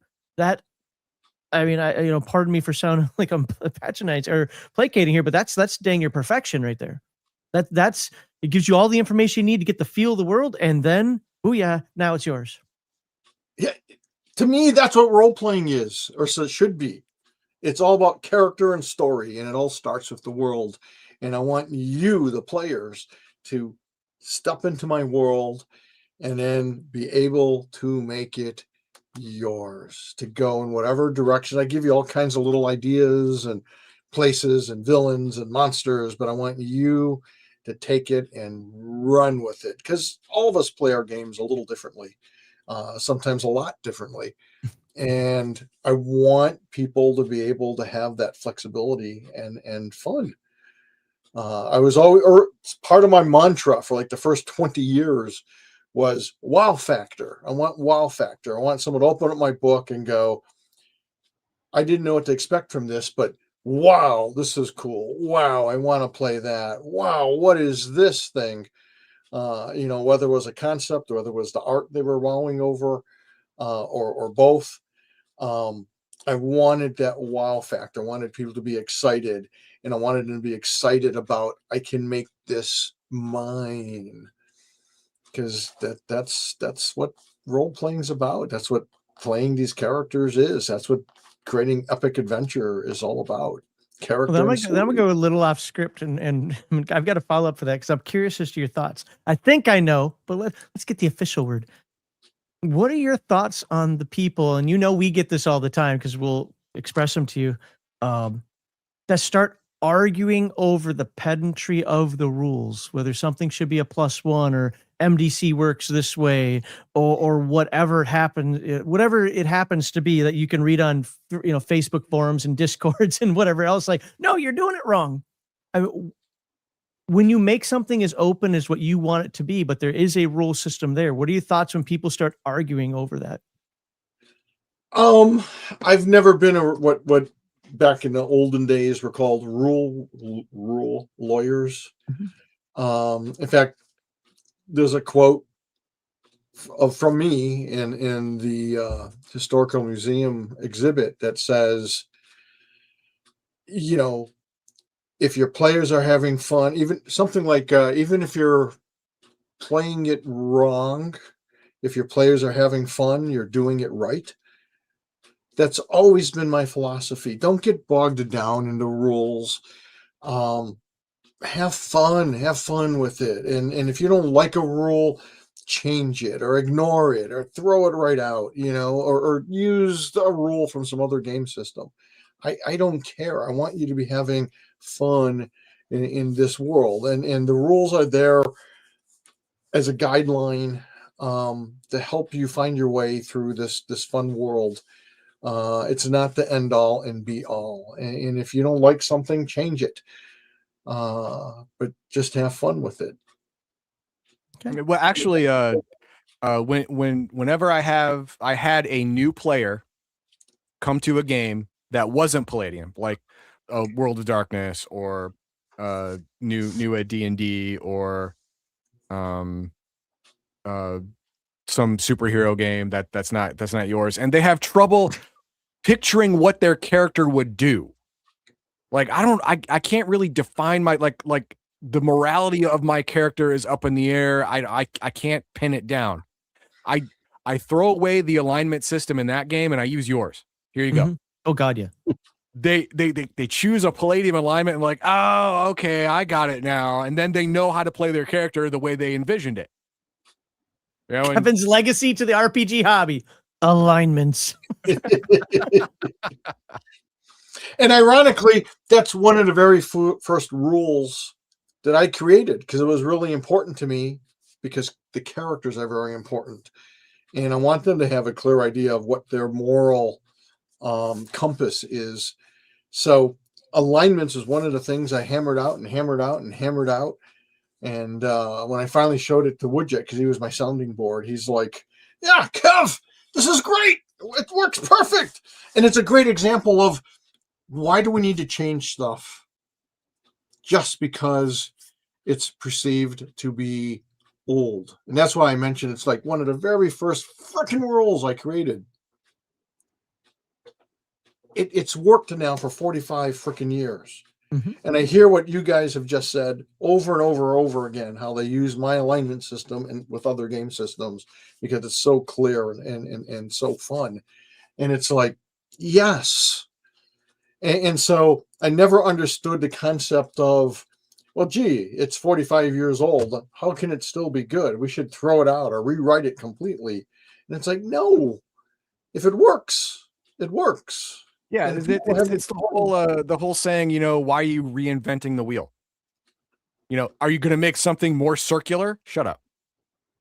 It's not going to work.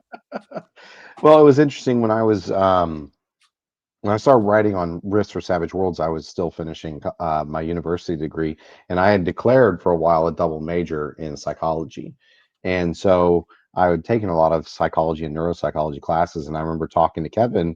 We had just started talking, I think, and I said to him, I said, it was really crazy because I'm studying psychology and neuropsychology, and neuroanatomy basically, and it's the Palladium alignment system. That's how people work.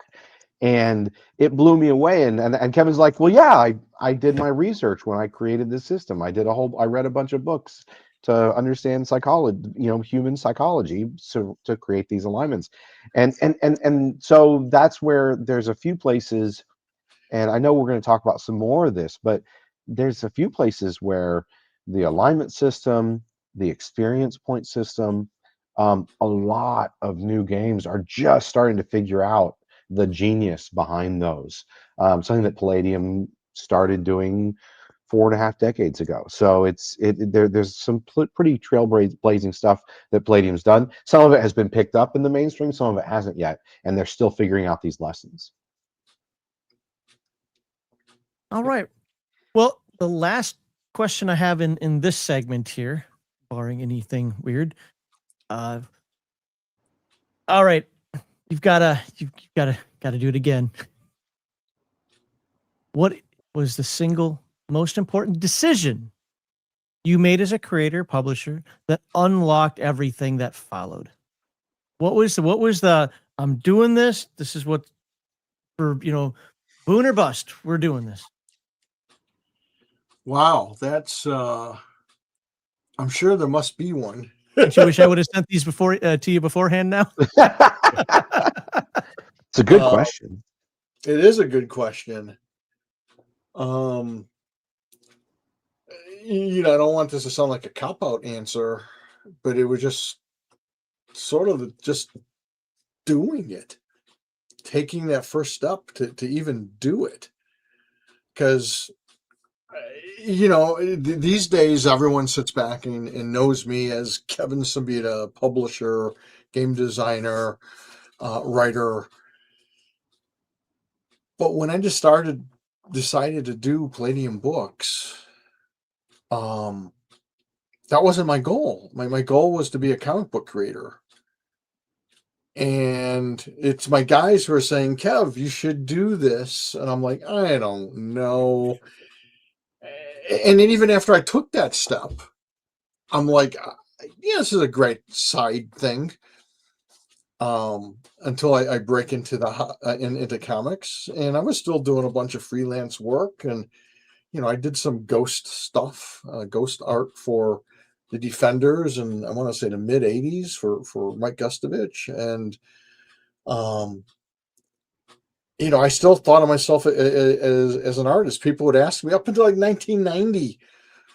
They would ask me, so what do you do? And I would say I'm an artist. And it took like 15 years before I went and people would say, what do you do? And I'm like, I'm a writer, game designer, or I'm a writer. What do you write? Role-playing games? It just, so deciding to take that move was huge. And then I think the other thing was, making a game system where you could play anything. I mean, that was my goal. People point to riffs all the time and go, oh, riffs, it's everything in the kitchen sink.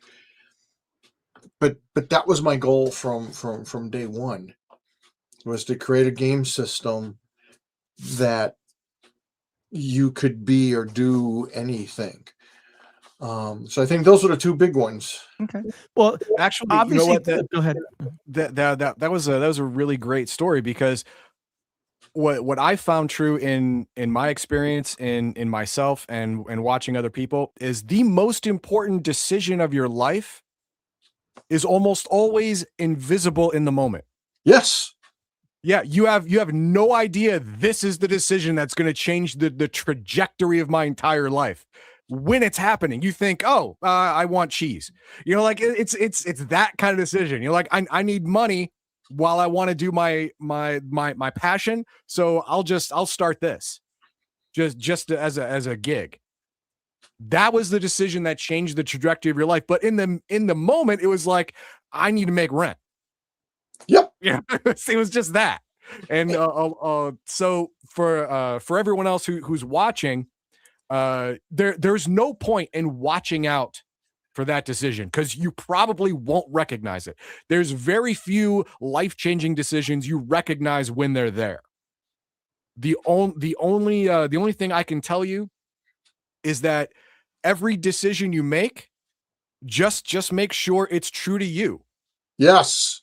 That's the only thing you can do. That is the only preparation you can make to make the right call on that life-changing thing. That's it. Just make sure you're being true to yourself when you make that decision. And if it's going to happen, it's going to happen. If it's not, well, then it doesn't. That's the way it is. Yeah, I got to double down on that. Absolutely. Be true to yourself.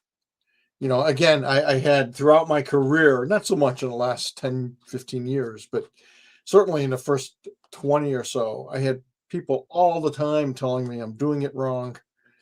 Why would I do a game based on this or that? And it's like, I don't care what you think. This is what I wanted to do. This is what felt right for me and my company and my people. Just be true to yourself, and whether it sinks or swims, you know, you're going to have failures, and that's okay, especially if you learn from them. You know, if you have a mistake and you learn, oh, I shouldn't do this, or I should have done that, that wasn't a loss. That was a learning experience. So yeah, always be true to yourself, because then you don't have any regrets. There you go. So this, obviously you made the decision. You just did it. Be all Nike here for a moment. I have a military story of a supervisor saying that at a commander's call one time, and I still bust his balls for that. But you had to accept some risk. So what kind of risk came with this, and what, to be fair, decisions have a cost. What did you lose in exchange for what you gained in the end? That's another good question. I don't, I mean, you lose a certain amount of time, especially writing, because writing is so time consuming. And so you're sacrificing doing certain other things. You know, especially as the owner of a company, you find yourself having to do things you don't necessarily want to do, but you have to do to keep your employees gainfully employed, to keep the company going. You know, during the crisis of treachery, I one of the things I hated to do, and you can call it a loss, except I enjoyed it while I had it. I had to sell a ton of my collectibles, especially artwork. And I loved that stuff. I mean, at one point I had the second largest collection of Keith Parkinson paintings outside of Keith Parkinson himself and a guy who collected N.C. Wyeth's along with Parkinson's. And I had to sell half of those Keith Parkinsons or more than that. I had just a small selection of, you know, some beautiful, I love John Buscema, one of my favorite comic book artists of all time. And I had like a dozen Conan covers. And I had a bunch of Wallywood EC comic art, and I had to sell all that stuff to keep the company going. And in fact, Kathy was great in that, because I'm all upset about it, and because, you know, it was one of the great joys that I got to a point in my life where I could afford to buy all that stuff in the first place. And now I got to sell it. And Kathy just walks up to me and goes, well, Kev, ultimately it's just stuff. And what would you rather have? A bunch of stuff that's sitting in storage, or your company and doing what you love? And it was like a great context, because it's like, wow, the decision is easy now. I want to keep my company going, and I want to keep my guys employed, and I want to keep doing what I love with the people I love. So yeah, let's sell this shit. You know, so there's always different kind of sacrifices. Time, I think, is a big one. And then you have to make all kinds of choices. You know, and you talked about risk. It was funny because at some point, this is probably the late 80s or early 90s, my attorney, who helped mentor me a lot on the ways of business and stuff, and he's like, I know we're talking about something, and I'm like, yeah, it just seems like the smart thing to do. And he goes, well, that's because you're a risk taker. And I'm like, what do you mean I'm a risk taker? I don't take risks. Because in my mind, they were all calculated risks. I would sit down and I would look at everything. And again, research is involved. And I'd say, I think I can do this with that. And I always looked at it as, okay, worst case scenario, it totally tanks. Does it put me out of business? Does it leave me bankrupt? No. Would it hurt? Sure. But I can afford that loss if it tanks. What's realistic expectations? It's not the mass hit. Downey does so well. Well, that's better than a loss. We'll still make money. It was worth doing. It's worth trying. And if it takes off, it could be huge. Turtles is a great example of that. Robotech was a great example of that. Because people weren't doing those kind of licenses at the time, or not many of them. And, I put all kinds of thought into the development of those products from price point to content and page count, because it all had a factor in there. And I said, so with Turtles, for example, it's got to be at a price point that the comic book fans will accept.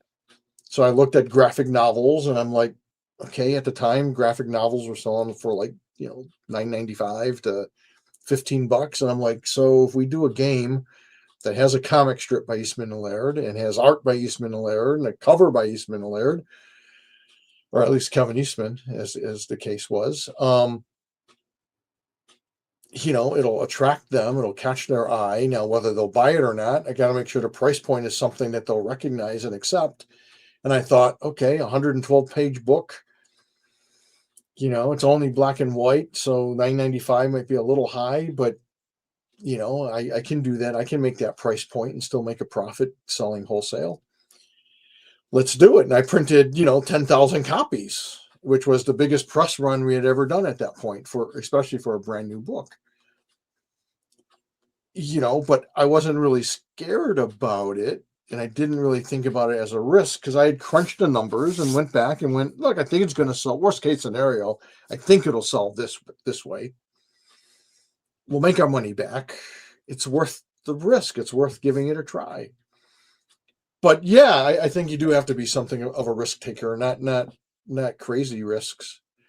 I think it has to be calculated risks, Well, I've known people who have done crazy stuff where it's like, I think this will sell like crazy. And it's like, do you? Why? Why do you think what makes you think that? Because I like it. Because I feel it. Okay, you're done. Yeah, exactly. I feel like, and anyone who starts off their explanation with, I feel like, is a moron. That means you haven't thought about anything. Or it means my gut tells me. I'm a big believer in trust your gut, but there's got to be research that backs your gut up. So, in the case of Turtles, it was the hottest independent comic book on the planet. Number one, kept selling out. They kept increasing their print runs. I knew comic book people. I knew distributors. I'm getting this information, and I'm like, yeah. And plus, it resonated with me. And the license was very reasonable. And so I went, let's go for this. And then Robotech, in some ways, what was a bigger risk? You might think, well, you already had one massive success. But yeah, you didn't want to do Robotech and have that be a complete failure, which mitigates your big success with Ninja Turtles. You want to build on that. And so then again, it's like, their license is not as friendly as, a couple of young guys who don't know the ropes yet and are willing to trust me more and work with me. This is a corporation that's got, really hard, parameters on how you need to perform and what you need to perform and, a guarantee. And at the time, what felt like sort of big bucks to nail it down. And it's like, sure, well, let's do this. And then a few years later, even a bigger risk, which everyone thought I was insane, including my wife. And Kevin Long was like, I don't know, Kev, I don't know. I trust you if you think this will work. And that was going after not going after, because it kind of fell in my lap. It was accepting the license to do VHS tapes, which we had never done. Forgot about that. Never thought about doing. Yeah, most people do because it's kind of just this blip.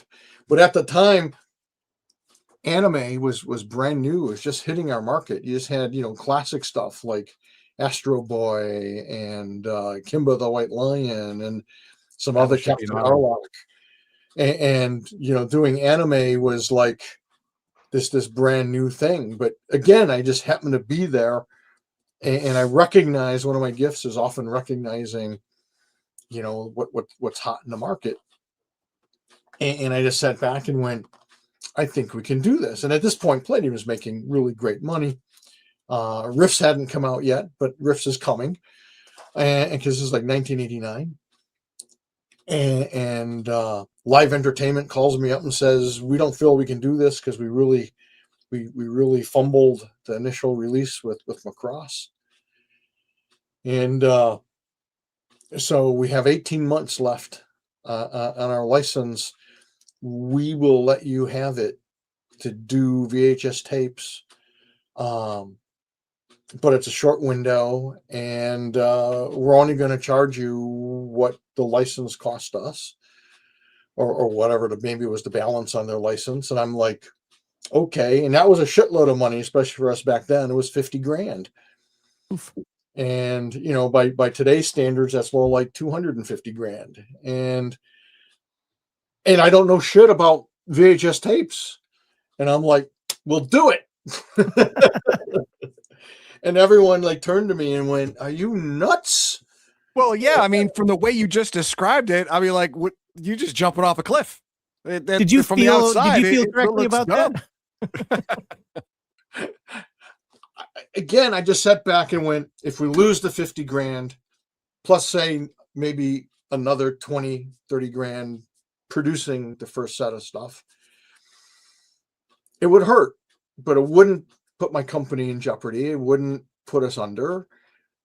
And I just knew there was a market there. I knew, again, I had been part of it. I was one of those guys who was a Robotech maniac. I was buying every Japanese import that came in, every book, every model, everything. Toy, Bandai toys were fantastic. And I'm like, no, I think the market's there. They just screwed up. And again, I'm not stupid, so I didn't say, yes, we'll just completely produce everything at once. I said, okay, let's test the waters and offer the fan base something they've never, ever seen. Robotech 2, the Sentinels. And if that doesn't sell, then yeah, it was a big mistake. And we're going to lose $50,000. But we produced it. And this was my first Robotech book. Yeah, there you go. Yeah, Robotech 2, the Sentinels. And they had like 3 or 4 episodes that were done that had never aired anywhere. That was part of the licensing deal, along with Southern Cross and New Generation. And I'm like, let's test the waters with Sentinels. And yeah, we're scrambling, man, because we're trying to find who can make VHS tapes. And I don't know how Alex found them, but Alex was always a great researcher, and he found this place called MediaTek in Chicago, and they sounded really good, and they were willing to walk us through it. And it was like, look, we just need this basic stuff, which Live Entertainment had provided us, which Harmony Gold had provided them. And then it's going to cost this and that. And of course, you need to do the box art. And I'm like, that we can do. That's something I know well. And we're pretty good at selling things. So we did the packaging and we got it in production, and we're ready. We're going to get, like, again, I think I printed 10,000 copies. We're getting 10,000 copies shipped to our little warehouse at the time, which was separate from our office. And, I solicited from my then 70 distributors, and one distributor says, I'll take 24 copies. Sure. And I'm like, why? Why? And he's like, well, because I carry everything that Palladium has, So I got to carry it. That's why I'll take at least 24. I'll probably sell it. If not, it's not a big deal for me. But every single one, every other distributor, and I called a lot of these guys myself. They're like, Kev, VHS tapes. We're not into anime. We're not into selling VHS tapes. We have no interest in this. What? Again, it's like, are you crazy? Why would you want to do this? You know, and my ex-wife, well, my wife at the time was like, I knew it. I knew it. This was a bad idea. And I'm like, and I just had to pivot. And I sat back and went, I think it's a great idea. I know the market's out there. How do we get it?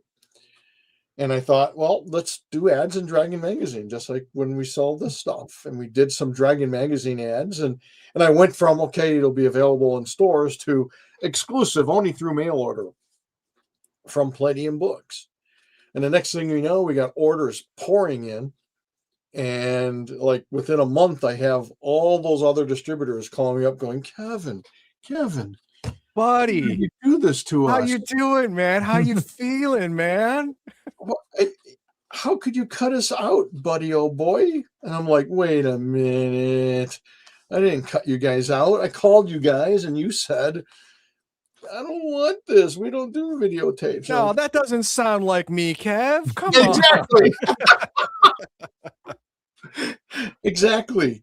So I'm like, sorry. I now said it's direct mail. And they're like, come on, you gotta cut us in. And I'm like, all right, tell you what, we'll sell it for another month, direct only. And then we'll make it available to you guys, or come out with these other tapes. Are you interested? And they're like, yes. And we released them in chunks, a tape or two at a time, like every month. And they sold like hotcakes. And we made piles of money on those in just 18 months. And in fact, we could have gotten them into, they wanted to put us into Walmarts. But the people who reached out to us about doing so, my license had already ended. I was in my sell-off period. And we didn't get the license because we tried to get it back because I knew I had a gold mine. But Carl Masek was making moves into that market. And of course, he's the creator of Robotech. So when he went to Harmony Gold and said, I want these rights and I can probably get it back into syndication, they said, you're the guy. And Palladium Books just couldn't match. And we're talking huge numbers now. We're talking like $200,000 guarantee or more. And I just couldn't compete with Carl. And I thought, well, Carl, I mean, he's the master anyway, so will he really kick ass with this? And he probably did. I don't know. But you rode that wave while you could, though. You got it. And again, it's just the opportunity was there. I saw it. I jumped on it. Yes, there was a risk. You never know. It's always great when the success part is like, yeah, we made shitloads of money. Yay. And we helped advance the anime market. Because when we stopped doing it, I had a bunch of the distributors. And in fact, Milton Greep from, well, he's ICV2 now, but he was Capital City Distribution back then. And he's like, Kevin, what's your next license for videotapes? And I said, nothing. Because what do you mean, nothing? And I'm like, I'm not a videotape company. I don't know how to dub stuff. This was already all in English and ready to go. It was easy peasy. I don't know any of the other stuff. I'm a role-playing game designer. I got games I want to write. And again, they thought that was crazy, but yet here you are. Weird. That's where my passion was. Actually, that is another side hustle that wasn't a life-changing decision.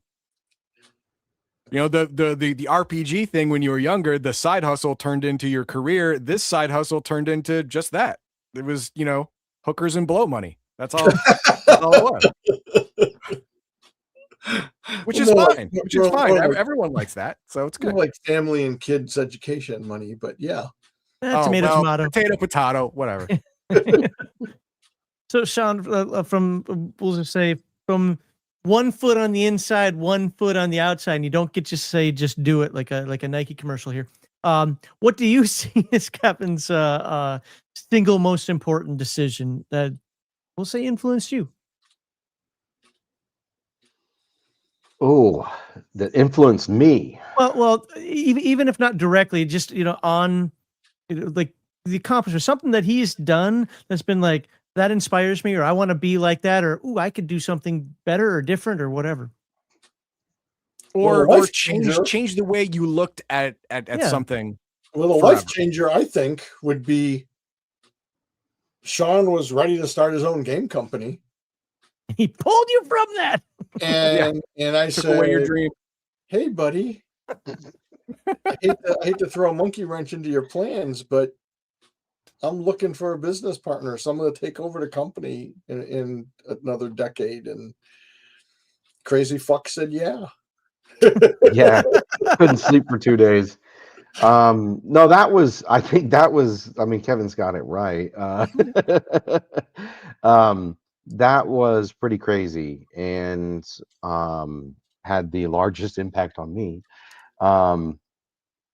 I think, though, more to what you're talking about, with the turtles, I have to say that going and getting the license for the Redux, everyone said it couldn't be done. And I told Kevin, like one of the very first conversations we had was about turtles. I really wanted to get the rights back, and we plotted, made sure we had a few other things we had to do first, but that was one of the things that it was hard to keep quiet about as we were negotiating with Paramount for 9 months. It was a marathon of negotiations because there were some, to no one's fault, it's just they're not familiar with our business model and tabletop role-playing games as much. And so that led to a lot of like really funny, like blooper level kind of stuff behind the scenes. But we got it worked out, and it was funny because Kevin was talking just a minute ago about how when he went and talked to Kevin Eastman and Peter Laird, these new creatives, and they were really cool to work with and really easy to work with. Well, now it was big corporate that we were dealing with. Now I think the people we work with are great people, and we're really happy to work with them. But it's just it was a very different ball game where there was big guarantees, big things on the line, and so and a lot of that, I know I watched y'all's coverage of Heathen Dog attending the Detroit Historical Society's exhibit, and there was the quote where Kevin was talking about how he worked with all these great artists and stuff, and the bonds that he built with Kevin Eastman and Peter Laird. When we did a video call, and then I've met Kevin Eastman in person as well, and it's very obvious that there was a really fantastic just friendship there, genuine professional and personal friendship there.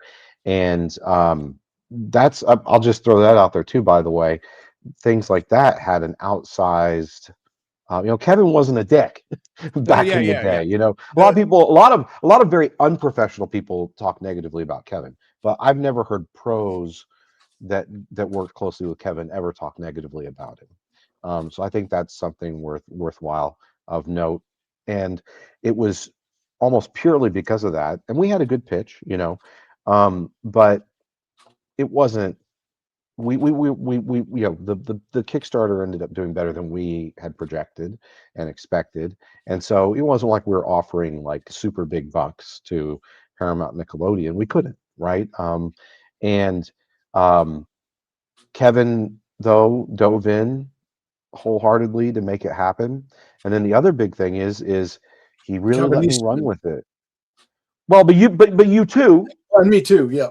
You too, but also Kevin Eastman. By the way, Kevin Eastman. I mean, he insisted on painting an extra, a cover, a new cover for the books. That's why we have his variant cover. I mean, he insisted on him and Peter Laird getting involved, and they were really happy to work on the foil edition art for the covers. And I mean that's it. It was, everyone wanted to be a part of it. That's why we went from, I think it was 10 or 12 to pinup art pieces to like 33 in the final published books. I mean, people just, artists, famous artists are pouring in. Hey, I want to be a part of this. Oh, I just saw this. The congratulations on the explosive Kickstarter from Ramon Perez wanting to get in on it, right? And that's great. We're excited. But I think that goes to show all these things that Kevin did over the years, over a lifetime. Probably most creators, I think, only write for actively for 20 or so years at most. Kevin's been doing this for 45 years. So this whole 40 plus years of not being a dick and actually being a really cool guy to work with, and paying and treating his artists and other collaborators really professionally and well, that all came full circle. Because if you look at the names of those artists, I mean, this is like the who's who of the TMNT industry, which is billions of dollars, and the role-playing game industry, and some of the fine art and stuff. So it's really fantastic. And then the other thing that really affected me is Kevin really opened the doors for what we could do with the project. We really sunk everything into it. And it's not to say negatively of anyone else that I've worked with in the past, but I've never had anyone say, Sean, what's your vision? How do you want to do it? What do you want to do? Let's do it, right? And then being collaborative on that. And so, being able to be the project lead with, like, the floodgates open. I mean, we have limits. We have budgets and other conceptual limits, but we pushed it as far as we could. And so I really have to throw that out there. I mean, these are all these things that Kevin did, and working well with other people, also having faith in me on the project. We made it happen, and with the grace of God and the fans on our side, we're able to bring and deliver some really cool stuff. Even though Kathy passed away in the middle of production, which meant that I needed to wear, like 4 hats for quite a bit of time and keep pushing forward and getting things done. There was production stuff because the project's just so big. Sean is literally in Antarctica right now doing research on the book. But no, I just wanted to throw that out there. I mean, we want to thank all the fans for everything that they put in and the faith they put in. But we really hope that we delivered. And I think we over-delivered on a lot of things. There was a little bit of a delay from the timeline that we wanted, but we tried to deliver a lot of really great products. And that would have been possible if Kev was like, no, Sean, rein it in. No, we need to save a few bucks here. Don't splurge there. Actually, we're not going to do a black, white, and red edition. That's expensive. I mean, Kevin could have done all those things and he didn't. And so I think that's some long-term effects of decisions, and then some short-term effects of decisions that, for me, this is the coolest project I've ever done. It doesn't matter what else I do in the future. I'll always remember this as one of the favorite things I've ever worked on. Right. So you don't get to reboot your childhood introduction to RPGs very often. So yeah, I mean, it's right up there with doing the second edition of Rifts for Savage Worlds. That was, as a designer and a writer, that was an extraordinary opportunity that Shane gave me, and Kevin gave me this even bigger opportunity, and we went big instead of going home. So that's had a huge effect on me, and I'll never forget it. Okay. Awesome. Well, that's all I had for the first segment in terms of making Kevin talk about himself. And then having Sean jump in there. I'm thinking we hit some of the chats here, and then we might I'm going to go ahead and do that. Well, hold on, calm down. There's lots of chat here, man. Some of it's good stuff. I understand. We'll go through it in just a moment, but I think really, I'm surprised. Hey, don't tell them that. But I think after that, we're going to call it a day on this, and we'll attack the next 2 segments next time, or maybe just next 1 segment next time. so that we're not, going crazy long here. But just know that there's at least 3 parts to this entire conversation, and this was just part 1. So you're going to want to come back for the next one as we dive more into the external agencies. But all right, go ahead, Heathen Dog. And first we got Thunderbird, and it said, my friends from junior high and I still play Rifts to this day. Our lifelong friendship has been born and sustained by the experiences we've created in the Megaverse. That is, guys, early teenage, screwing with people's minds when they're young. That's how you get them. Ask the Catholic Church. That's how it works. Then we have Full Metal Dragon. Did we already do this one? I don't think we did. No, we did not. Brandon Sanderson has said in interviews that he based his Cosmere worlds on the world building of Rifts and its many world and dimension books. Wow, I didn't know that. That's what I mean. It's beautiful. You just inspire people. Don't delete the super chats. Oh, sorry. And we have CPK suggestions from Kevin, how to build a CS anti-shifter. Would it be game breaking? No, it would be Heathen Dogs. It would be Heathen Dog applauding. That's what it would be. That's what it would be. And well, they have any anti-shifter thing is like, good in my book. They have the Nega Psychics. There you go. Bring in from beyond the supernatural a Nega Psychic, and there is conversion for that. No, they're in Rifts. Which world book is that, Kev? The Skyscape. Oh, yeah, Skyscape. That's right. Yeah. So and it says the CS does use them. Yeah, which is a cool idea. Oh, and the Coalition Psychic War, that also has their psychic kind of teams that deal with stuff like that. So hold on, great. That question was for Kevin. Can we get Kevin to answer? Oh. He specifically Kevin wrote said those books. Kevin in the chat, and you deleted the super chat again. I did. Oh not. no, you didn't. No, you didn't. It's down there. Okay. Yeah, what Sean said. There you go. All right, we're good now. At least you got your answer from Kevin, like you asked for. And then we have M. This is very Italian. I'm not going to try it. I now publish RPGs in my country, Italy, thanks to Kevin and his work. Thank you. That's nice. Go for it. I like that a lot. And then we have Purr's Place. Very, very cat-like. I'm so glad Palladium never sold out to a corporation. Palladium is a corporation. It's sold out to itself. That's some Ouroboros thing going on there, eating our... And on occasion, Canadian mobsters, but whatever. That's a different story.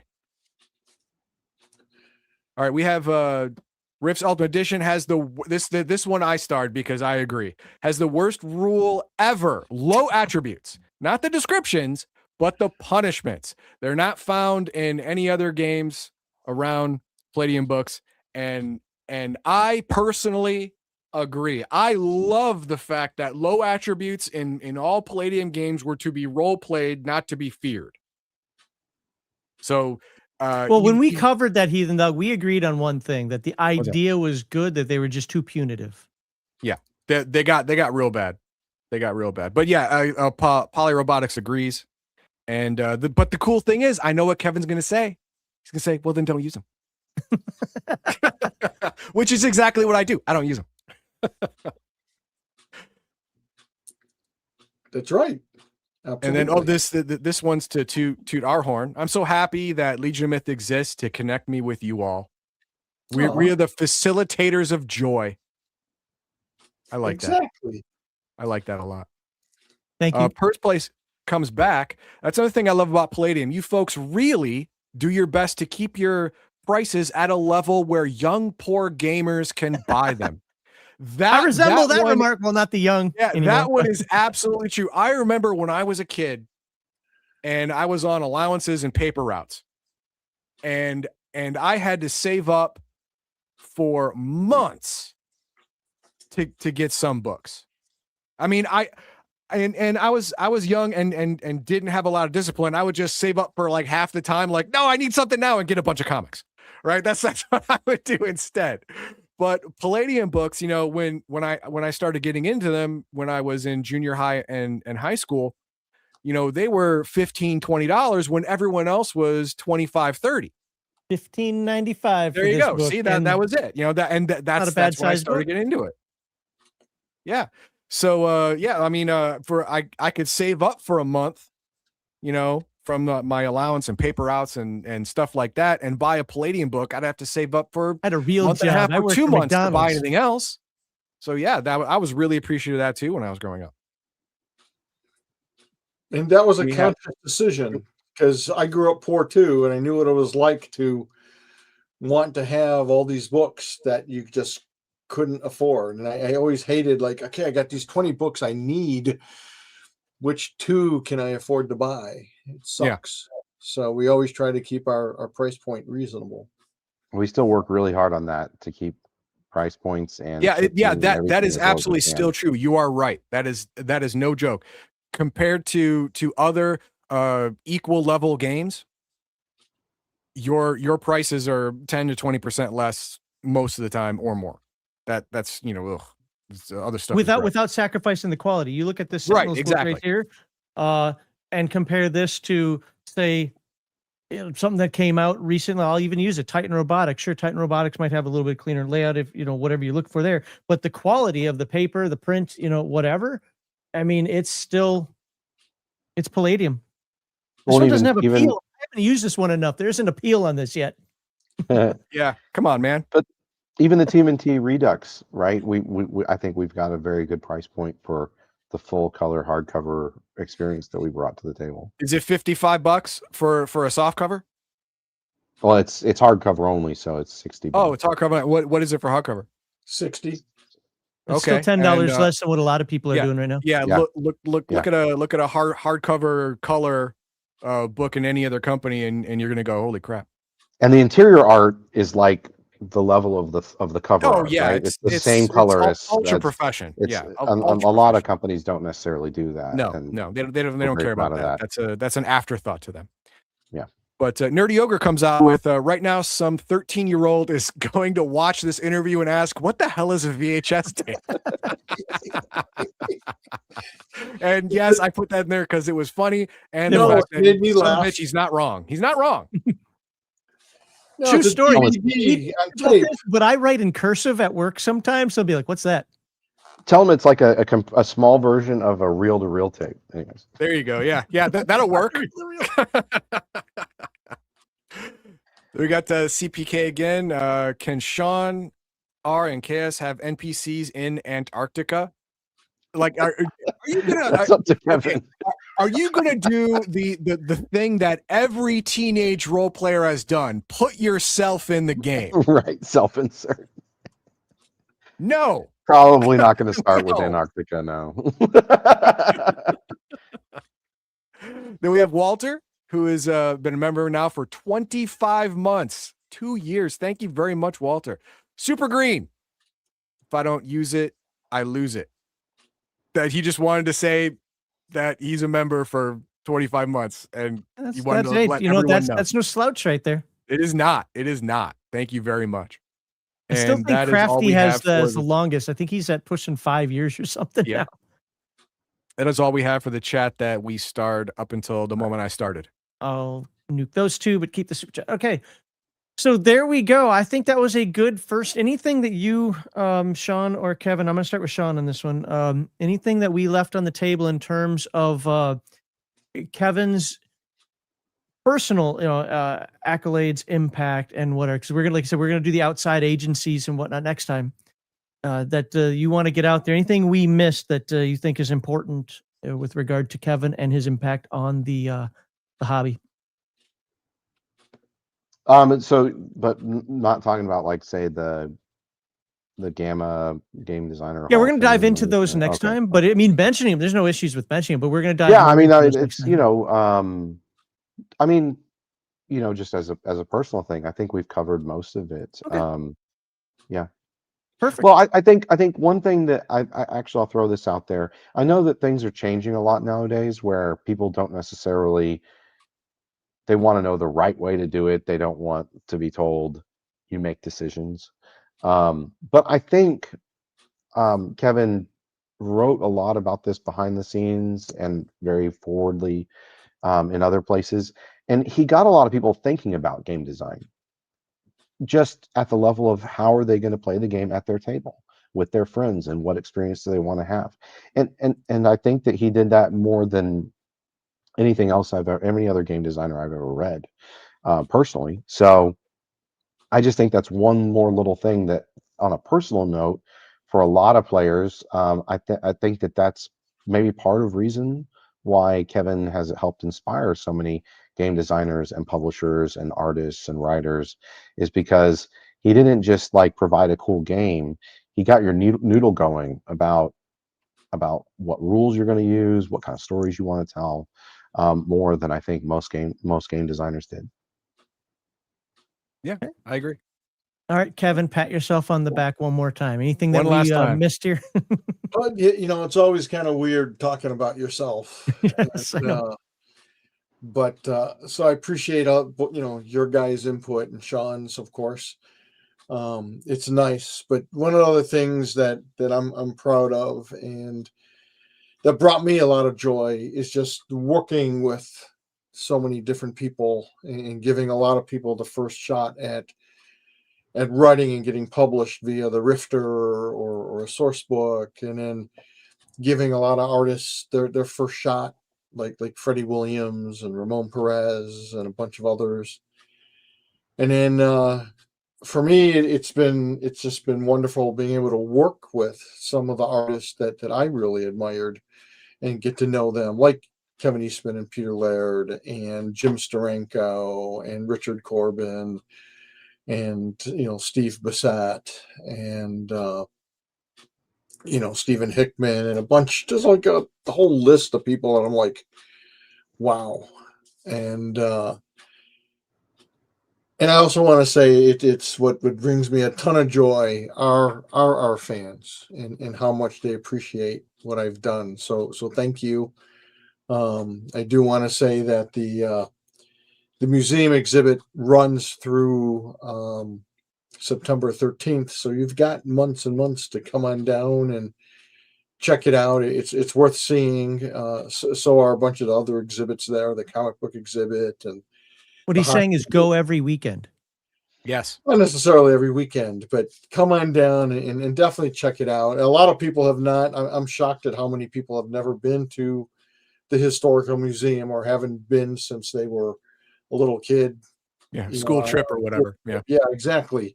Because it's a really cool place. I mean, there's just all the exhibits are really well done, and it's just a great little museum. It's not all that little, but I mean, it's a great place. And so come and check it out. And while you're there, make a day of it. Check out the Detroit Institute of Arts across the street, and then we're telling people too that if you're coming to town, check with Palladium. Maybe you can swing on by and get a tour of the place. Bring some books to sign. We just had two people here on Saturday or Friday rather. We had someone show up at 1:00, and that was nice. And then we had someone else show up at 3:00, and they had a great time seeing stuff. Show up, bring cookies. It's not like spend an afternoon with us, but it's like 20 minutes, 30 minutes. We're happy to show you around and chit chat a little and sign a few books. So Awesome. That's it for me. Well, Polyrobotics demands you answer the question he started off the live stream with. Oh, that's here. right. So now that Kevin is, it's only because it's $100 super chat. I'm doing this, by the way. Now that Kevin has told the lies of the Detroit Historical Museum, what does he really think? I really think it's an awesome place. I seriously, there was a period when I was in my teens where I would take the bus because the bus line was right off of my street. I would take the bus to downtown, to what they call the New Center area, where the Fisher Theater is and some other stuff. And I would hit this really great art supply store that I couldn't afford most of the stuff in, but I would just wander around going, someday I'm going to buy this and that and this.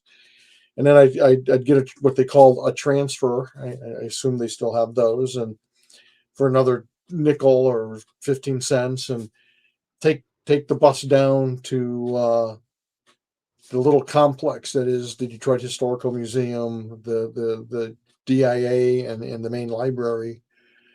And I would go in and just kind of drink in whatever new exhibits they had. And I always loved hitting the streets of old Detroit, because it's like a recreation of Detroit 1870, and it's very cool.